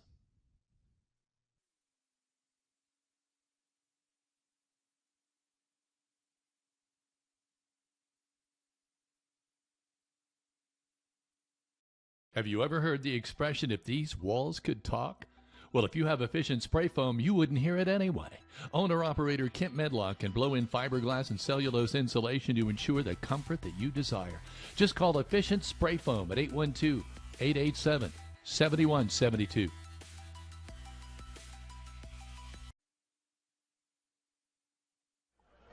Back once again at the Roy. We're getting ready to kick off. Singleton again, I assume, is going to be doing the honors. 8:58 remaining quarter number 3. 33-0 on the Meek Financial scoreboard. And you remember, Kevin, it started off with the Miners kicking to Parke Heritage and then fumbling. That gave the Miners the ball. Yeah, has it been 3 turnovers for the Wolves tonight? Yes, now? yeah. That's definitely been. I knew it was either 3 or 4. There's the boot. Short kick. They're going to take it at about the 26, and he's hammered. He's down at about the 37-yard line. Tough, hard-nosed return there by number 9. Keaton Ramey, the junior, 5'7", 150-pounder, took a shot, but he hung on to the ball. 1st and 10 for the Wolves. Now McKinnon putting a nice lick on there. McKinnon seeing a lot of action tonight. Now, if you're Parke Heritage, you just want to get something going on. You got to start putting in the air here, don't you? Yeah, you just got to make something happen. You don't want to go 3 and out. Rector under Sutter. He has 2 backs behind him, split backs. Receiver in motion. That's Klotz. Oh, he gets outside. Running off the right-hand side. He's across the 40, out to about the 42. Andrews makes that tackle. And I should say Jimmy Wright was Clunks, I apologize. Clunks. Wright is now playing that inside linebacker spot. Gage Clunks, sophomore, 6 foot. So, 2nd down 5. He picked up more there than you thought he did. Yeah, it looked like he got outside of the containment, which is never a good thing. Wide receivers left and right. They still have not thrown to that big tight end. No kidding. They're going to give straight ahead on kind of a delay across midfield, and out there is number 14, Damon Spur. He's down at about the 49, so it should be a 1st and 10. A nice running. They're moving the ball. Yeah, nice running. Andrews 52 and McKinnon. One of the Miners was trying to strip the ball out, but now they're in the Miner territory at the 49. That is 24 yards now for Spur. Number 11 for the Miners, Cody Pigg, coming off with a limp. He's an outside linebacker. So, wide receivers, 2 wide receivers to the right, 1 to the left, split backs behind the quarterback, Rector. He's got a man in motion, that's Dawson. He's going to give to Dawson, running around the right side, and oh my, he is smashed. They're going to lose about 4, maybe 5. That's what you like to see. That's Hank Jennings, 69, getting back there, but also out there was Andrews, who would have got him again. What we got? Jennings limping. He's calling for the. I think he's all right, but he got up limping, and I saw it immediately. Hank coming out, but he's coming out under his own power. He's moving. He'll be fine. Succession of 3 plays. We've seen 3 Miners come out of the contest. Parke Heritage breaks the huddle again, working in the middle on the far hash mark, receivers left and right. Split backs, Rector the quarterback. He's going to give to number 14, that's Spur, and he's going to pick up a couple. Now, the all was because Miners are reaching to try to grab the ball. When you reach to grab the ball, you don't make the tackle. Jimmy Wright and McKenna are going to make that stop, but looked like Oliver had a clean shot at him and just kind of reached out to try to knock that ball out. That's a great play if it works. Yeah, not so great when you're sitting down watching film and you see the running back go by you if you don't make the play. I'm sure that will be discussed because that was definitely a situation where that kid got a few more yards that he shouldn't have had. Aiden Millspaws wide to the left. Harper Dawson wide to the right. Quarterback Rector under pressure. Blitz. Flag in the air. Rector trying to make a play. And they stopped it. Well, they stopped it. Flag on the play. False start on the Wolves. Oh, false start. Again, shooting themselves in the foot. Yeah, that's... They're moving the ball, and then boom. Oliver coming out. Number 11. Is that Cody Pigg going back in? Yeah. That's 9 penalties, 36 yards Parke Heritage. It's not a lot of yards, but that's a lot of penalties. Well, the timing of them are disastrous. 3rd and 18. Again, receivers left and right, working in the middle of the field. The ball resting at about the 43. See what they can do on 3rd down at a country mile. Rector puts it in the air. Oh, my. It's incomplete, but I really thought that Hayden Feltner was going to be able to make a play on that ball and come back the other way. Boy, it did look like he looks up a little bit. Maybe he makes that and goes clean to the end zone. Oh, my, yeah. He had a clear path. But either way, incomplete. It's a punt, and that's a good thing. Kramer will be back to punt. Very nearly had 2 blocked. In fact, the one I think was nicked by Oliver. There's the Nice snap. Oh, again, good rush, but he gets it off. He makes a play. I think it was Feltner, was it? Yeah. Feltner, the ball hit his fingertips and bounced caromed aside, but somebody was able to fall on that was football. Feltner. He got a gift. Feltner got it back. Oh, my. He got a big gift because that ball, the guy hit him in the hands and where Feltner was at. Voice-Child was set to make that catch. They probably should have let that one go. That one was a little insane. Heather, what were you going to say? A few updates. Thank you to Michelle for watching from Panama City Beach, Florida. my. And also to Mike in Alabama, as well as Anissa, who's watching from the ticket booth. From the ticket booth. She didn't get to watch the game. How's that? Feltner coming? Oh, he's coming out. Okay. So they had too many men in the huddle, did they? He's probably counting his blessings. There's the Aubrey handoff. He's in at quarterback now, and he hands off to number 8, which is Jesse Voight-Child. So we have a new quarterback in the ball game. Down by number 9, Rader. Yeah, that's good. Michael Aubrey. 5'11", or 65-pound sophomore. He got to get some play last year in some of the blowouts, and he played a lot of that Ball C contest. Yep, he did. Out to the 34. That is 91 yards on 8 carries for Jesse Voight-Child. Like to see 100 yards out of him. 5 minutes, 10 seconds remaining in quarter number 3. The Miners, 33-0. There's Pigg. They're going to give it to Cody Pigg, running up straight ahead. The ball resting now at about the 38. Now to number 11, Pigg. Kramer's going to make that tackle. Now, he came out a little bit ago, but he's right back in there, so that's good to see. What's scary looking is when they tackle high and they twist you. That's what I've seen happen. They get high and they twist, and that makes your legs. Early in the year, too, is conditioning play a part of this? Oh, yeah, for sure. I mean, we've seen some cramps already happen. 3rd down and, oh, my, inches. Aubrey working from the gun. He's got one man back with him. He's going to roll to his right, throw it in the wing, and it's dropped. Oh, that's Paul Oliver. It was intended for Paul Oliver, and he couldn't. It hit him right in the numbers. Put him right in the hands. Aubrey hit it right on, and Oliver couldn't bring it in. Well, I see us going for it here. I think that's what Coach was thinking. You know, there's a very real possibility Aubrey, gets some.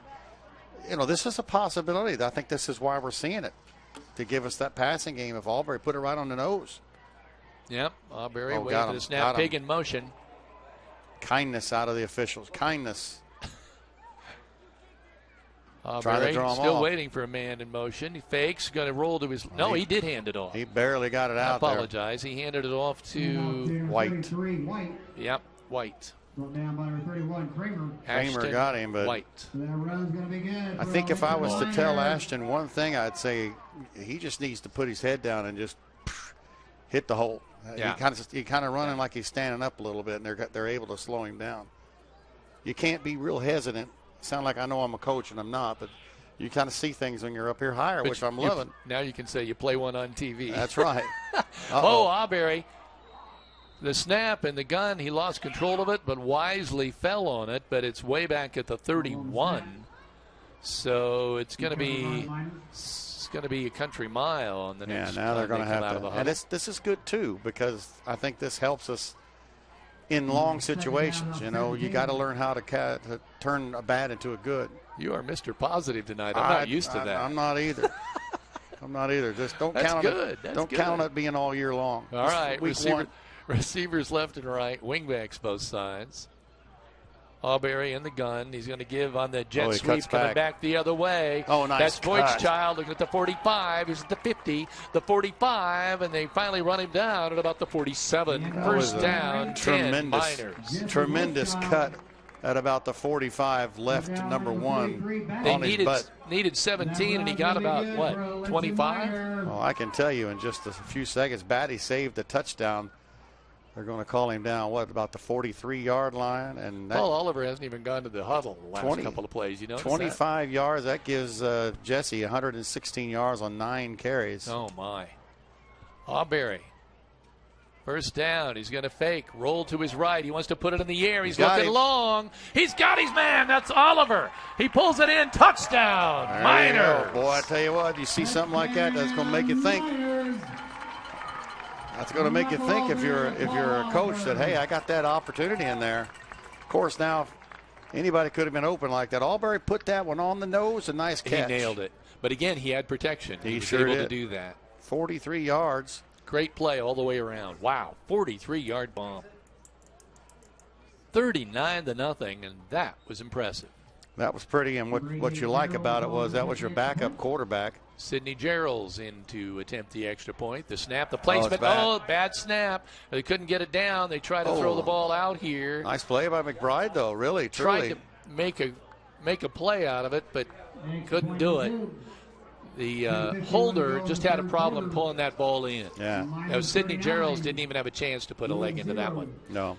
So, this moment out on the Meek Financial scoreboard, 2 minutes and 51 seconds remaining in the third quarter. 39-0, Miners on top.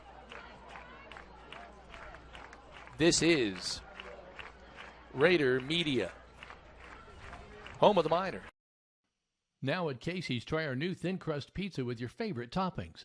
We also now have all-day delivery. You can order by phone at 812-847-3250 or try us in the app. Casey's, here for good.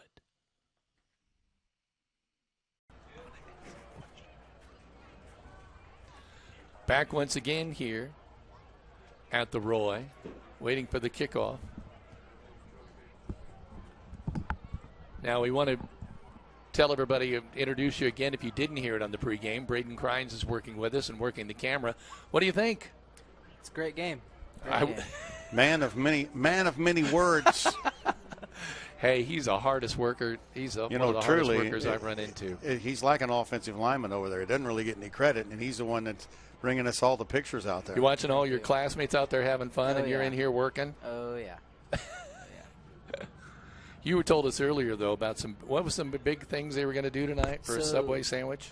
So the cheerleading team is offering a $25 Subway gift card to the best student in the student section that's best dressed. Best dressed. Best dressed. Who decides that, by the way? So the cheerleading team decides the pep block theme, and then the students get to dress like that. And I'm assuming whoever is best dressed. Left and right, the Wolves are no longer under center. They're going to the gun.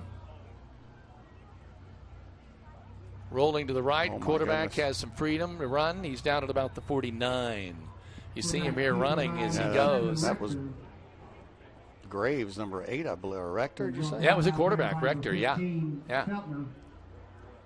That's the first time I think we've seen him from the gun tonight, is it not? I think so.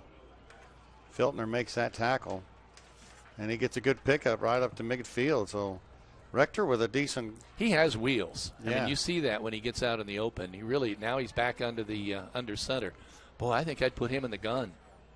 He's a man in motion. They're going to fake to the man in motion, give it straight ahead, and Graves. Yeah, they maybe got a yard. Ty Boyd getting all the bottom of that pile along with Lyons, number 75. Number 8, Graves. Oliver coming back in on defense now, and Braylon McBride is, oh no, McBride staying in there. Who's this? What's the number on this one coming out? This looks like Andrews. He has his hands in front of his numbers there, 53. Oh, 52, Andrews. Oh, okay, Corey Andrews coming out. Okay, it's second down and about 9 for the Wolves. Ball resting at the 49 of the Miners. They're going to quarterback sneak it. Yeah. What in the world? I don't know if they're working on something else here now or what, but you're not going to get back in the game doing that. Yeah. It's down to seconds left in their third quarter, number 3. 39-0 Miners. McKinnon kind of brought him down again there, kind of reaching for that ball quite a bit rather than just wrapping up and bring down. It's going to be the last play of the third quarter. Oh, you think the last play? Well, yeah, you're right. If it's a pass play, then it won't be, but it's now 15 seconds running. Rector under center. He's going to give to the guy cutting across, and somebody had him and then couldn't get him Number down. 3, Harper Dawson. Somebody grabbed him about a yard behind the line of scrimmage, but he was able to get away. He squirted out to about the 44-yard line, and that's going to be the end of quarter number 3. On the Meek Financial scoreboard at the end of 3, Linton 39 and Parke Heritage nothing. This is Raider Media Sports, home of the Miners. One thing we at Raider Media Sports want you to understand: we're more than just live streaming. So much more. Just click on RaiderMediaSports.com and you'll begin to get the picture. There are pages for each sport, player photos, game score updates, and schedules. But not everyone's an athlete, so we'll also cover K-12 student activities and special events, weekly student and alumni spotlights, along with Student and Athlete of the Week. Also, check out the many sponsors that we will update throughout the year just to see how they're supporting the Miners as well. And as a reminder, 30% of the revenue generated by the sponsors will now be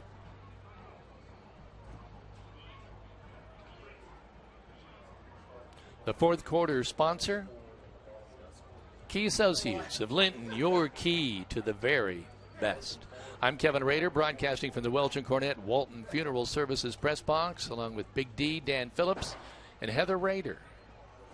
Miners with 383 total yards to 107 for Parke Heritage. And Braden Crines. That's Braden exactly Crines. right. What was I thinking?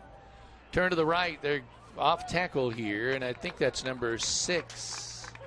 Vanderveer, but I'm going to see for number 8. I apologize. Jared Graves, off tackle on the right side.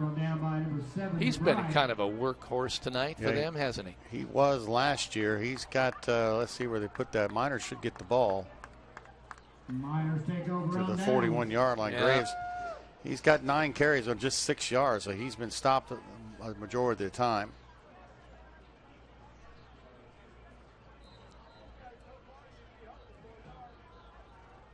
And a Miner, like public number JV. 53 for them is shaken up a little bit. They're kind of helping him off. I don't have a 53 on my roster for Parke Heritage. I hope he's okay.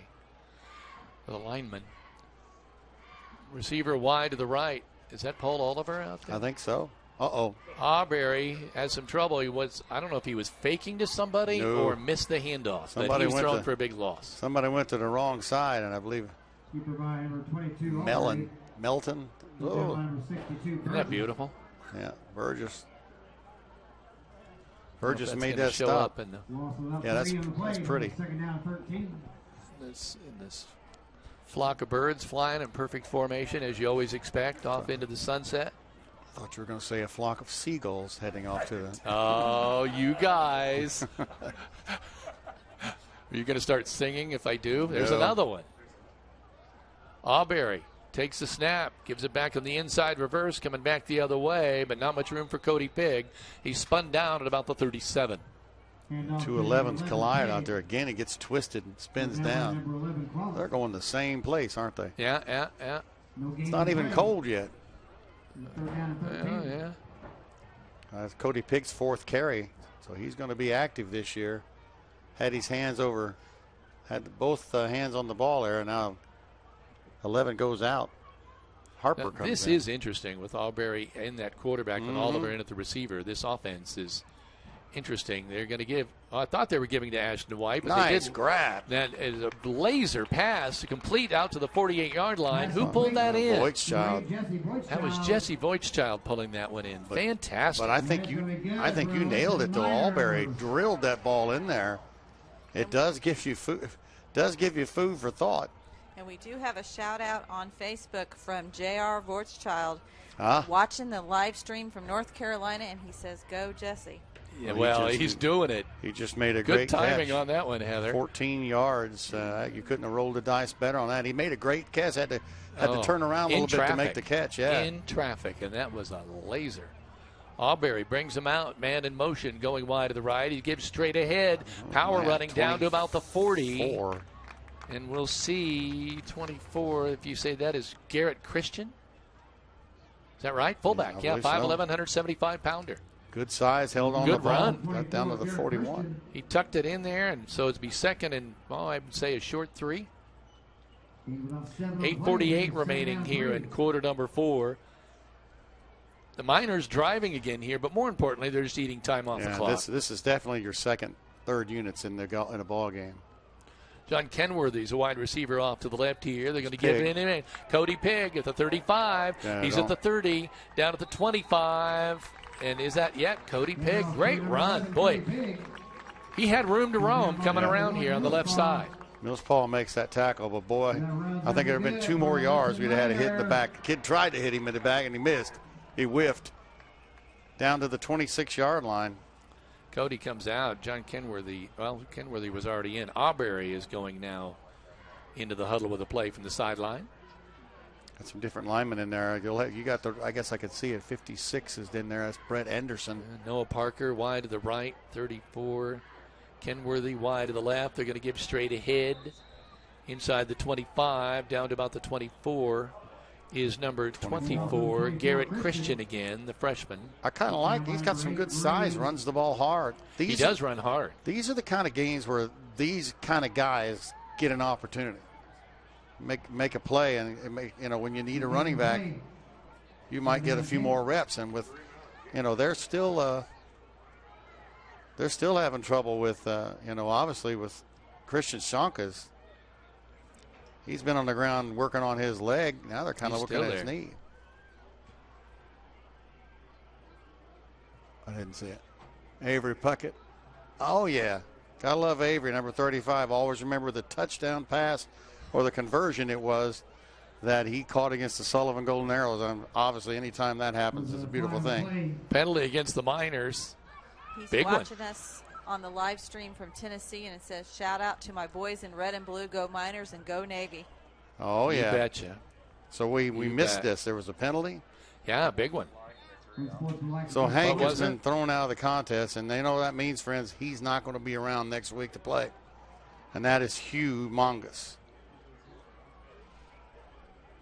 There's the snap. Auberry hands off. Number 10 skirting around the right side. Colton McKinnon, no room to run there.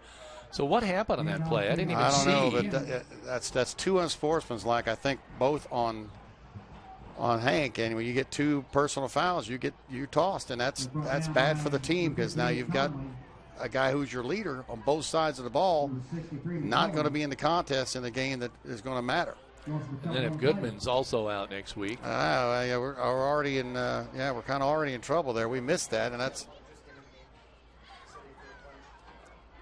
We go receivers again, left and on right. us. Both wingbacks. So it wasn't Hank. All right. Oh, good. Let me Then take all that back. It was on Auberry gives it the inside reverse, coming around. Again, room to roam out to the 35. It is number 5. That's Dalton Reed, sophomore, 5'7", 135-pounder. coming back. That play has been open. It has, and let me make sure you realize that that was not another unsportsman on Hank Jennings. It looked like the way Hank came off and the negative body language, but I'm not going to bother saying who it was on. But, those are the kind of plays that earn you bench time right there. And fortunately, that wasn't Hank Jennings, so my apologies to Hank. Receivers left and right. Auberry brings him out. Ball resting at the 35. Boy, the Miners have just kept the ball here for this, haven't they? Fourth down. Ninth third play. Down. Well, out there it says fourth down, and the clock it says third. Down to the 30. Well, we're going to go for it no matter what.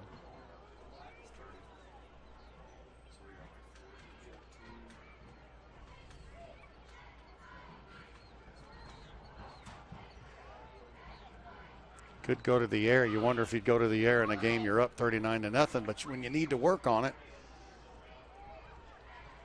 Two wide receivers to the right, one wide receiver to the left, short side of the field. Auberry again hands off that inside reverse. It's number 5, Dalton Reed again. He's down to about the 22. Not going to be enough. Number 5, Dalton Reed. So that's going to turn the ball over on downs at the 4:13 mark. Down by number 9, Ramey. Wolves will take over on downs. So it'll be first down and 10 for Heritage. I tell you, I'm getting to be more concerned about the Schonk injury because now it looks like they've kind of started looking at that at his right knee. And again, his body language. Well, but he's here, and look at, they've got 3 bottles of water out there. Yeah. I'm just hoping that it's a cramp. Well, now they're looking at the hamstring. Not sure. He looks like he's in pain, though. Okay, the ball at the 22. Let's see what. No, I guess I've read all my. Yeah, they got it in their bag. They're going to have to call. They called a timeout on the field at the Roy. So, with 3 minutes and 22 seconds remaining in this football game, the Meek Financial scoreboard shows Linton 39 and Parke Heritage. Correll's Gas of Linton has been locally owned and operated for 77 years. They offer residential and agricultural propane. They also fill all sizes of propane cylinders and motorhomes. Located on Highway 54 in Linton, find them on Facebook at Corell's LP Gas or just call 812-847-4076.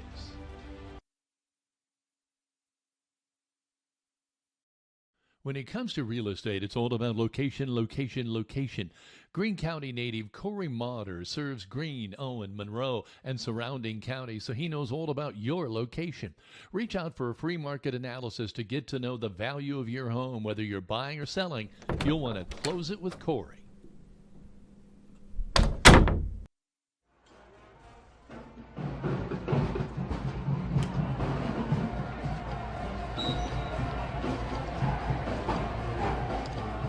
Listen to the students sing here, letting them go. Be my girl. There I go. I sang for a little bit. There we go. Quarterback back to pass, and number 12 is decked right away. Was he the quarterback? Yeah, Jimmy K. right there on him. Number 12, Mason Wilcox, the quarterback, freshman in the game for his first play, and he no sooner got the ball in his hands than he was under. Drop back to the 18-yard line, so Jimmy K fired up. Lost 4, second down 14, 2:46 remaining now. I instinctively call him Jimmy K. It just happens. So many rights have played football at Linton. Receivers left and right. Working under center is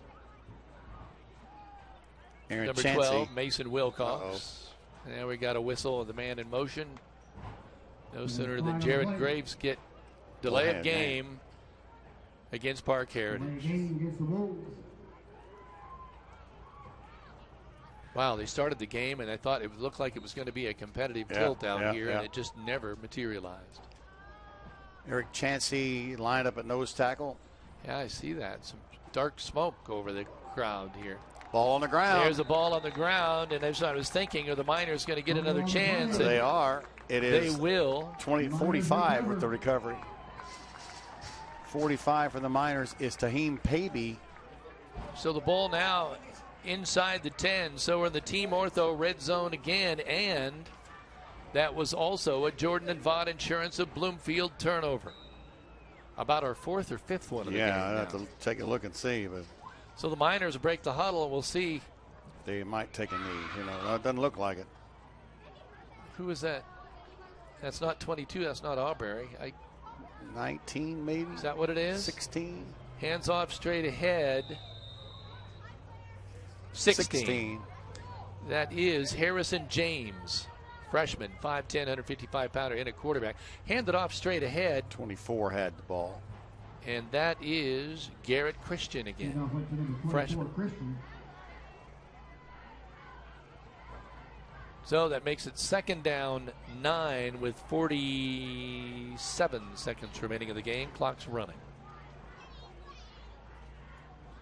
Quarterback's going to take it, run off the left side. He wants to get in there. He's inside the 5, down to the 4. And we may get one more play off. Well, you know those kids, they want to score. Number 16, Harrison James. No, they're going to put it down at the 5. So the Team Ortho red zone, the ball rests at the 5. Got a shoe problem, and that may put an end to this thing.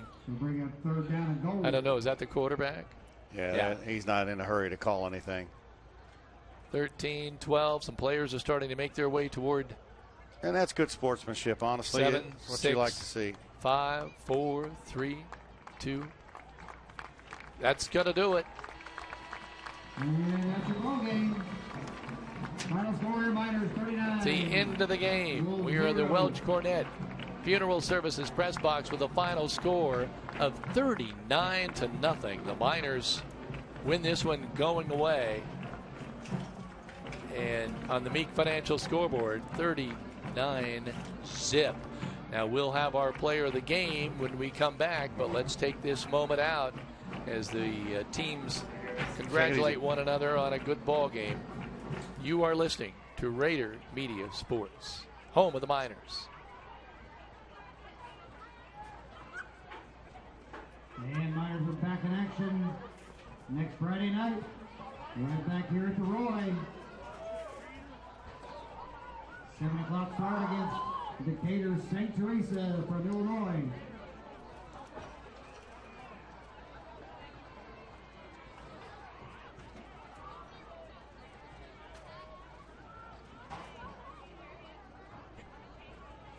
Back here Friday night, we'll have the pregame starting at 6 o'clock for the next game on game day. That's Friday, August 25th. Pregame at 6 and kickoff at 7 o'clock. And as Big D points out, that's going to be another big game. But boy, tonight, the Miners rolled as they'll meet here at out on the field with their head coach. But well, I think there'll be some great win tonight. I think there'll be some concerns about the defense. We don't know anything. I talked to guys up here in the booth about, anything to do with. Not right now, but the injury. Yeah. But I mean, I think that's key. You having your best defensive player and one of the better offensive threats we have not on the field. I think we saw a little bit of it defensively. I think we got a little bit better as the game went on, but. A lot of cramps. We got to watch what happened with Christian Schonk, but St. Teresa is the real deal, and they're a passing offense. So, we'll have plenty of time to talk about them. But I thought tonight we're looking at the player of the game. Is there a sponsor for this? Yes, there is, and we'll certainly give that out. Have you somebody in mind? Yeah, I think I do. Our player of the game is sponsored by Voldico Insurance, and Big D, that award goes to? Well, I'm going to go with Jesse Voigtschad. He broke the 100-yard mark tonight, 116 yards on 9 carries.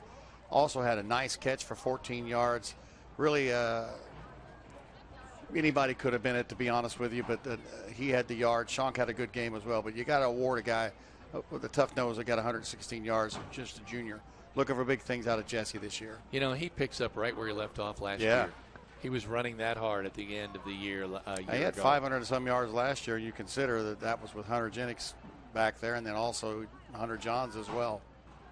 Well, when we come back, we'll take a look at Big D's stats of the night. Impressive win for the Miners tonight, 39-0. This is Rader Media Sports.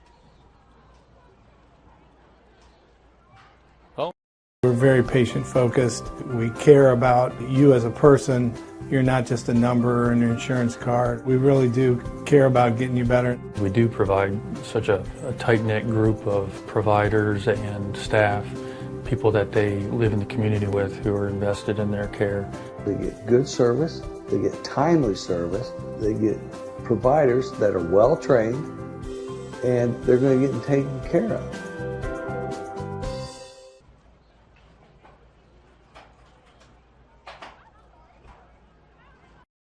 The goal isn't graduation day. It's a better everyday after. It's the first day in your new career. Your first pay raise. The 5th day of that week-long vacation. It's the first paid holiday home with your family. Or the day of your last car loan payment. Much sooner than you thought. At Ivy Tech Community College, we don't just care about your degree. We care about your life. Let's get started at ivytech.edu.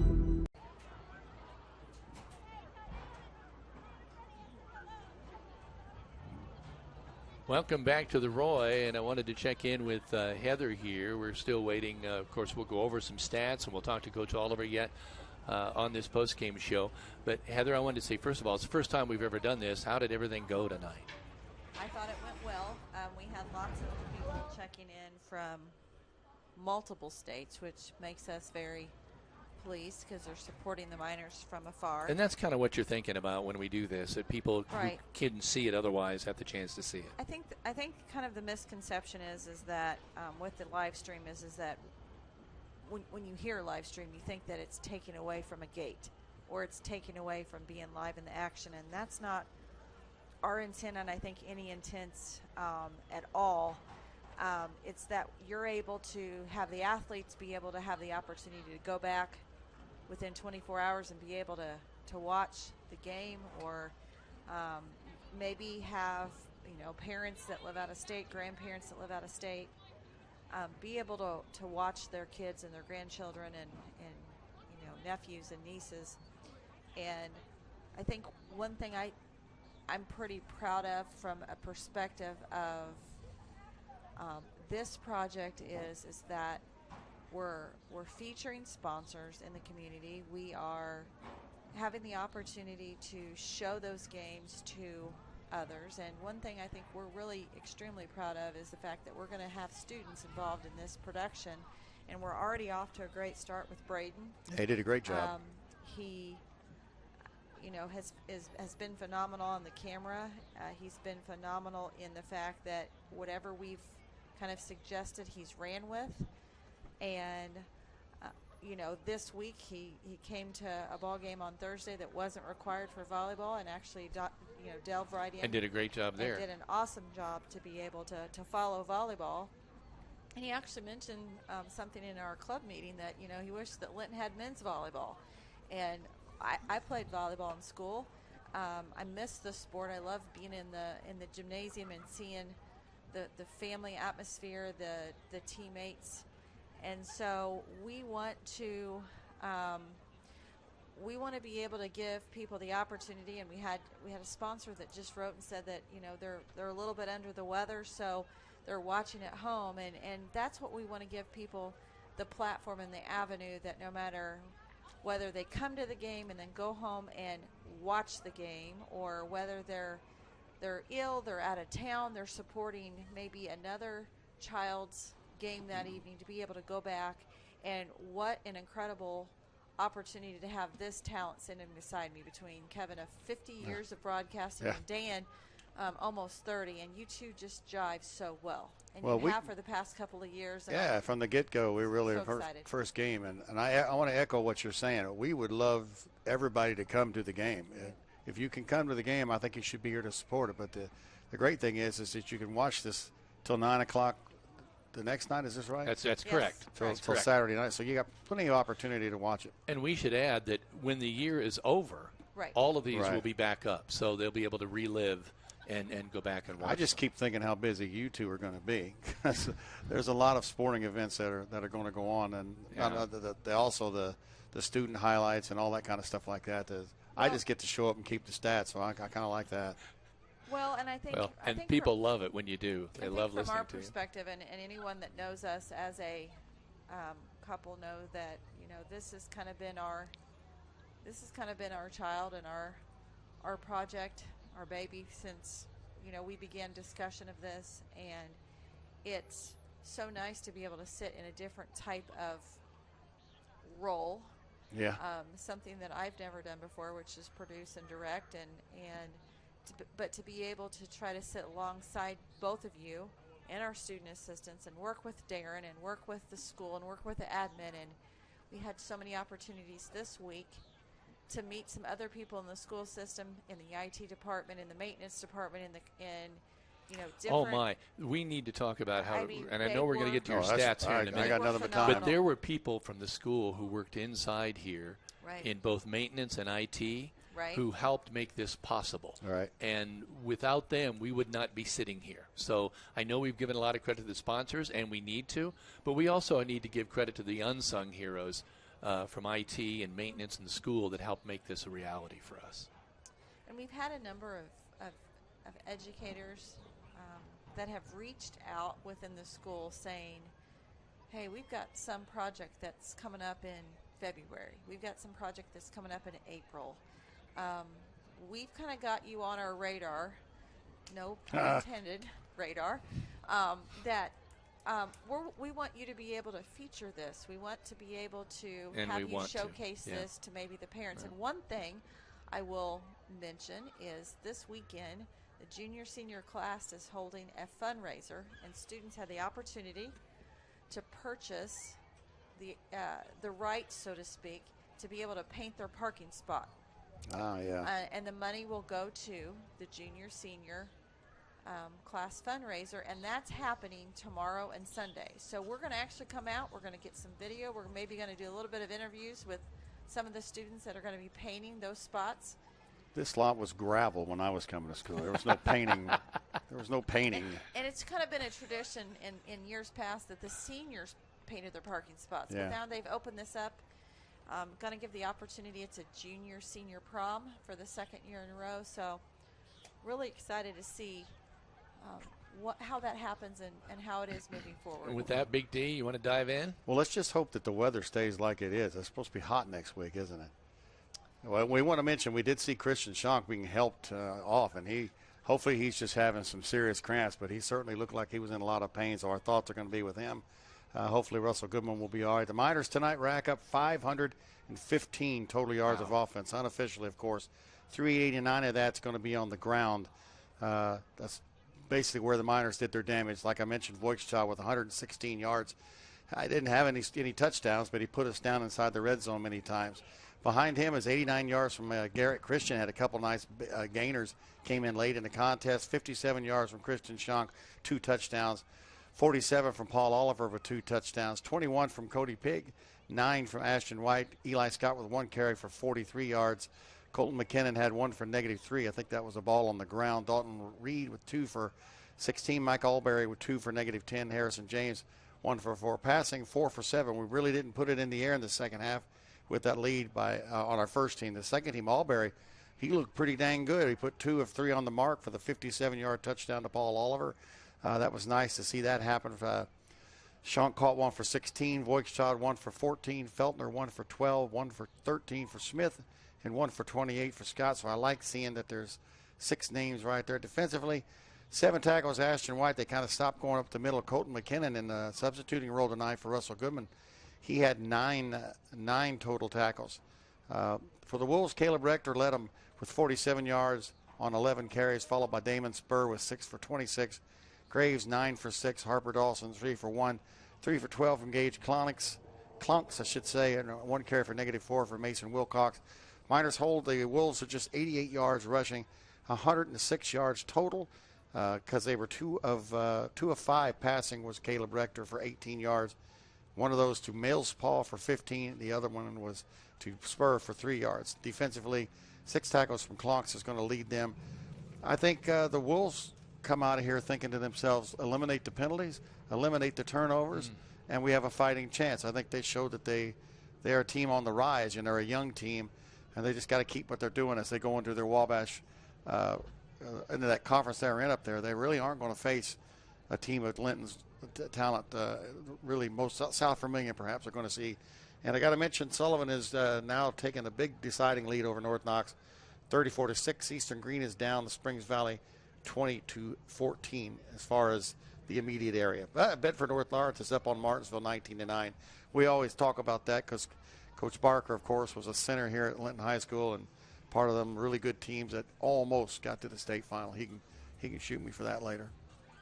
But I think the first game went off pretty good. It's always you never know. I don't have to do anything but just call the plays, but the sun didn't kill us either. So. Yeah, this is Rader Media Sports, home of the Miners. We'll be back after this moment out.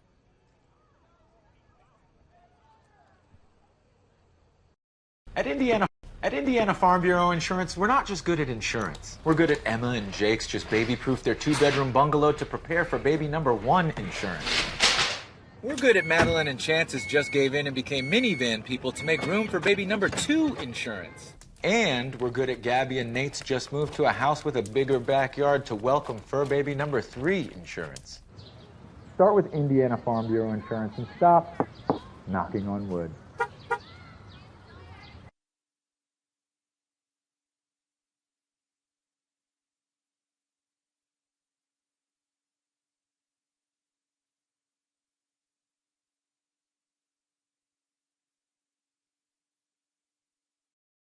Some see a student athlete working hard in the weight room. We see a future leader learning there are no shortcuts to success. Some see a start to a swim meet. We see the starting blocks for life. Proud to keep education in front of athletics since 1903.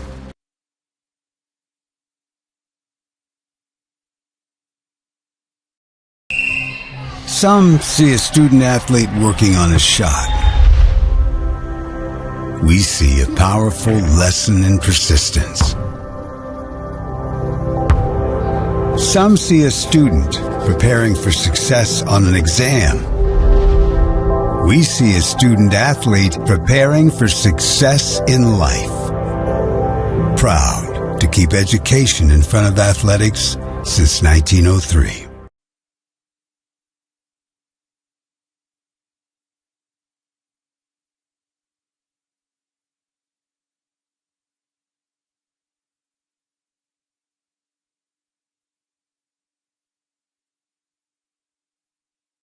There is one thing we at Rader Media Sports want you to understand.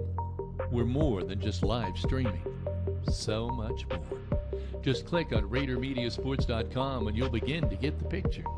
There are pages for each sport, player photos, game score updates, and schedules. But not everyone's an athlete. So we'll also cover K-12 student activities and special events, weekly student and alumni spotlights, along with Student and Athlete of the Week. Also, check out the many sponsors that we will update throughout the year just to see how they're supporting the Miners as well.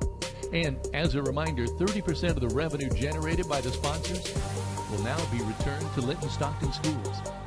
So join our Facebook and Instagram pages at Rader Media Sports to see highlights throughout the year and for links to watch the free live stream broadcasts. This is Rader Media Sports, home of the Miners.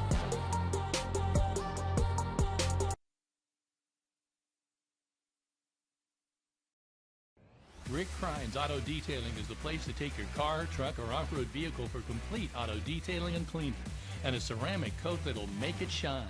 Call Rick at 812-201-9551. I'll make it shine like it's mine.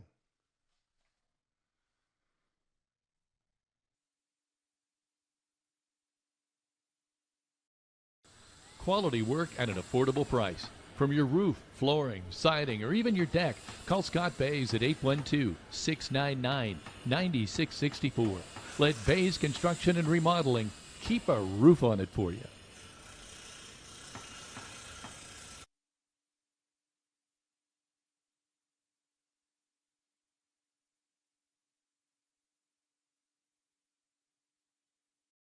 Correll's Gas of Linton has been locally owned and operated for 77 years. They offer residential and agricultural propane. They also fill all sizes of propane cylinders and motorhomes. Located on Highway 54 in Linton, find them on Facebook at Correll's LP Gas or just call 812-847-4076.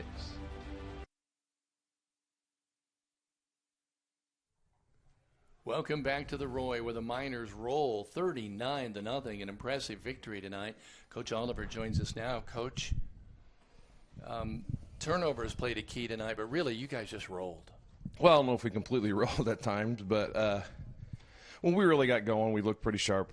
But we still had some miscues, too many penalties, but you kind of expect a lot of those things. Both ways, it looked like there were a lot of penalties tonight. And you expect those week one. So those things we have to definitely shore up. But overall, really pleased with the way the guys came out and played. Defense got a shutout, put 39 points on the board. Got a lot of looks at different guys. So overall, it was a good night. I thought that was interesting that you would mention that, because when Auberry came in and you showed another side of an offense there that people are going to have to think about, right? When Paul Oliver goes in at wide receiver and your quarterback, you do some switching around.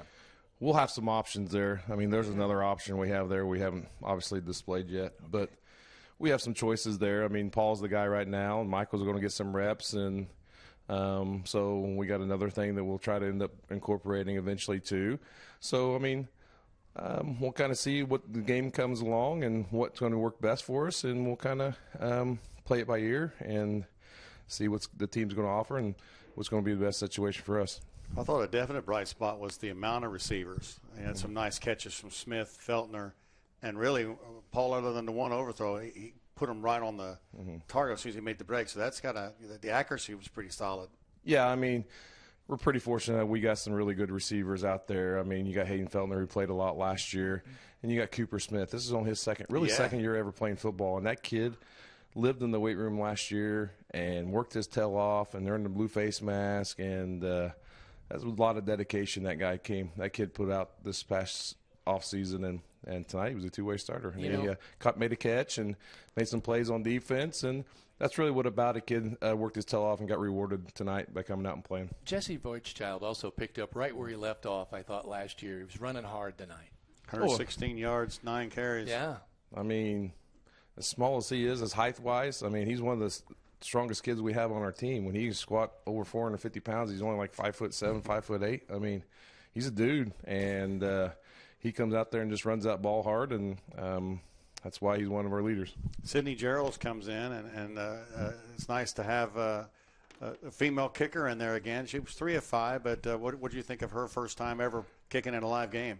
Well, I thought she did exceptionally well, and because of those other ones that she really missed wasn't fully her fault. Right. There's some other issues that was going along with that, but I mean, does a tremendous job coming in. I mean, the first one was probably a little bit of jitters, which we all expected that, but then she started making it, and then you had kids bragging, "Hey, you're 3-1 right now. You're 3-1," Yeah. and then I was like, "You don't say that to kickers." Yeah. And then they had a bad snap and just different things like that. So, I mean, she did fairly well. So I was pretty pleased with her coming out the first time on a Friday night, and I mean, she's a tough athlete, and we're pretty proud to have her on our team. The thing you're always worried about in the first game early in the year is conditioning. It looked like you had a few cramps tonight. Is Christian okay, Christian Schunk? Yeah, we just got a lot of cramps, and that's something we shouldn't have. I mean, the kids know better than that. They need to hydrate themselves and get them ready. I mean, you're really going into next week, and as hot as it's going to be, and we got to get ourselves ready to go for that. Tell me about next week. What do we know about them? I know you probably haven't had a chance to look at them yet, but I hear they're they haven't even played a game yet this year. We'll be there week 1. So, yeah, I don't know a whole lot about them a little bit. I mean, they got a new coach from the last year when they won 2A state in Illinois. I mean, it's definitely going to be a challenge, and that's the games that we need to get us where we want to go later in the year.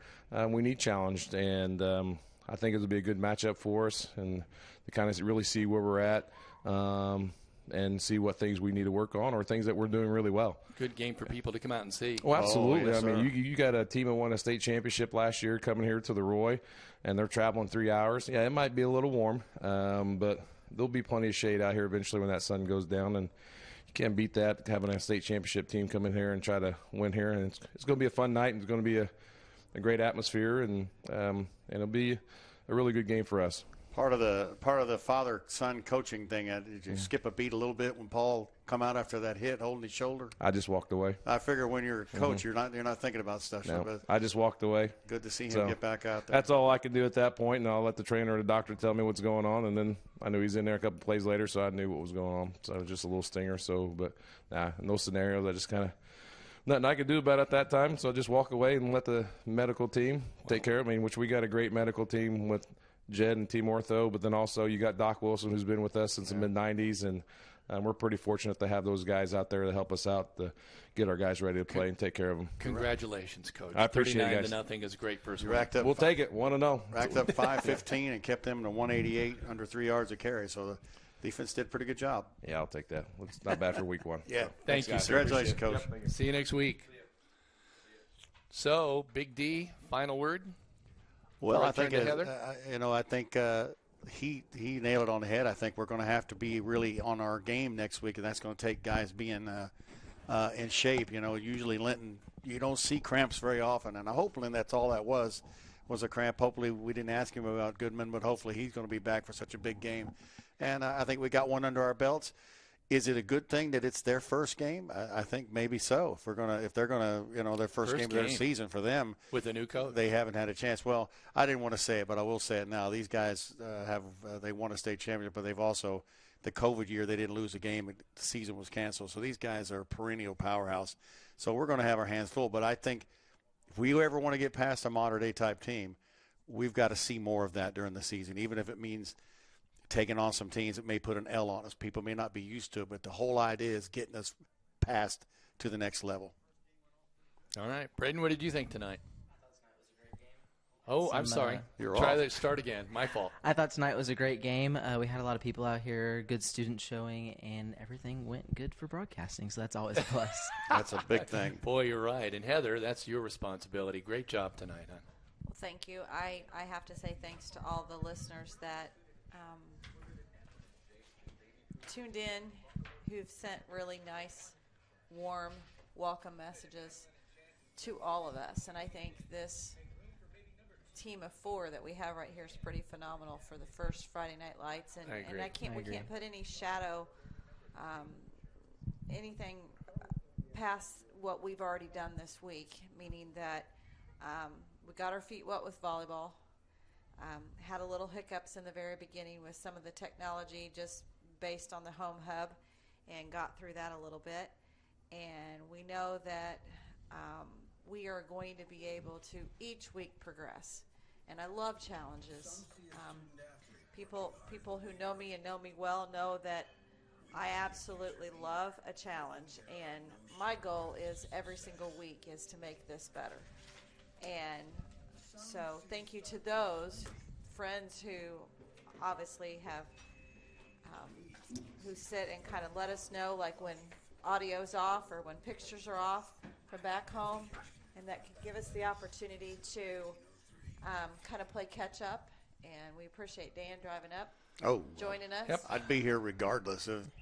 I'm going to be at games till I roll over in the grave. So this is what you love to see, little I kids do. out here That's playing. That's where minor pride. That's where it starts, right there. 39-0 is the final. Congratulations to the Miners. Congratulations to Rader Media Sports for getting this off the ground. We are the home of the Miners. We'll see you next week.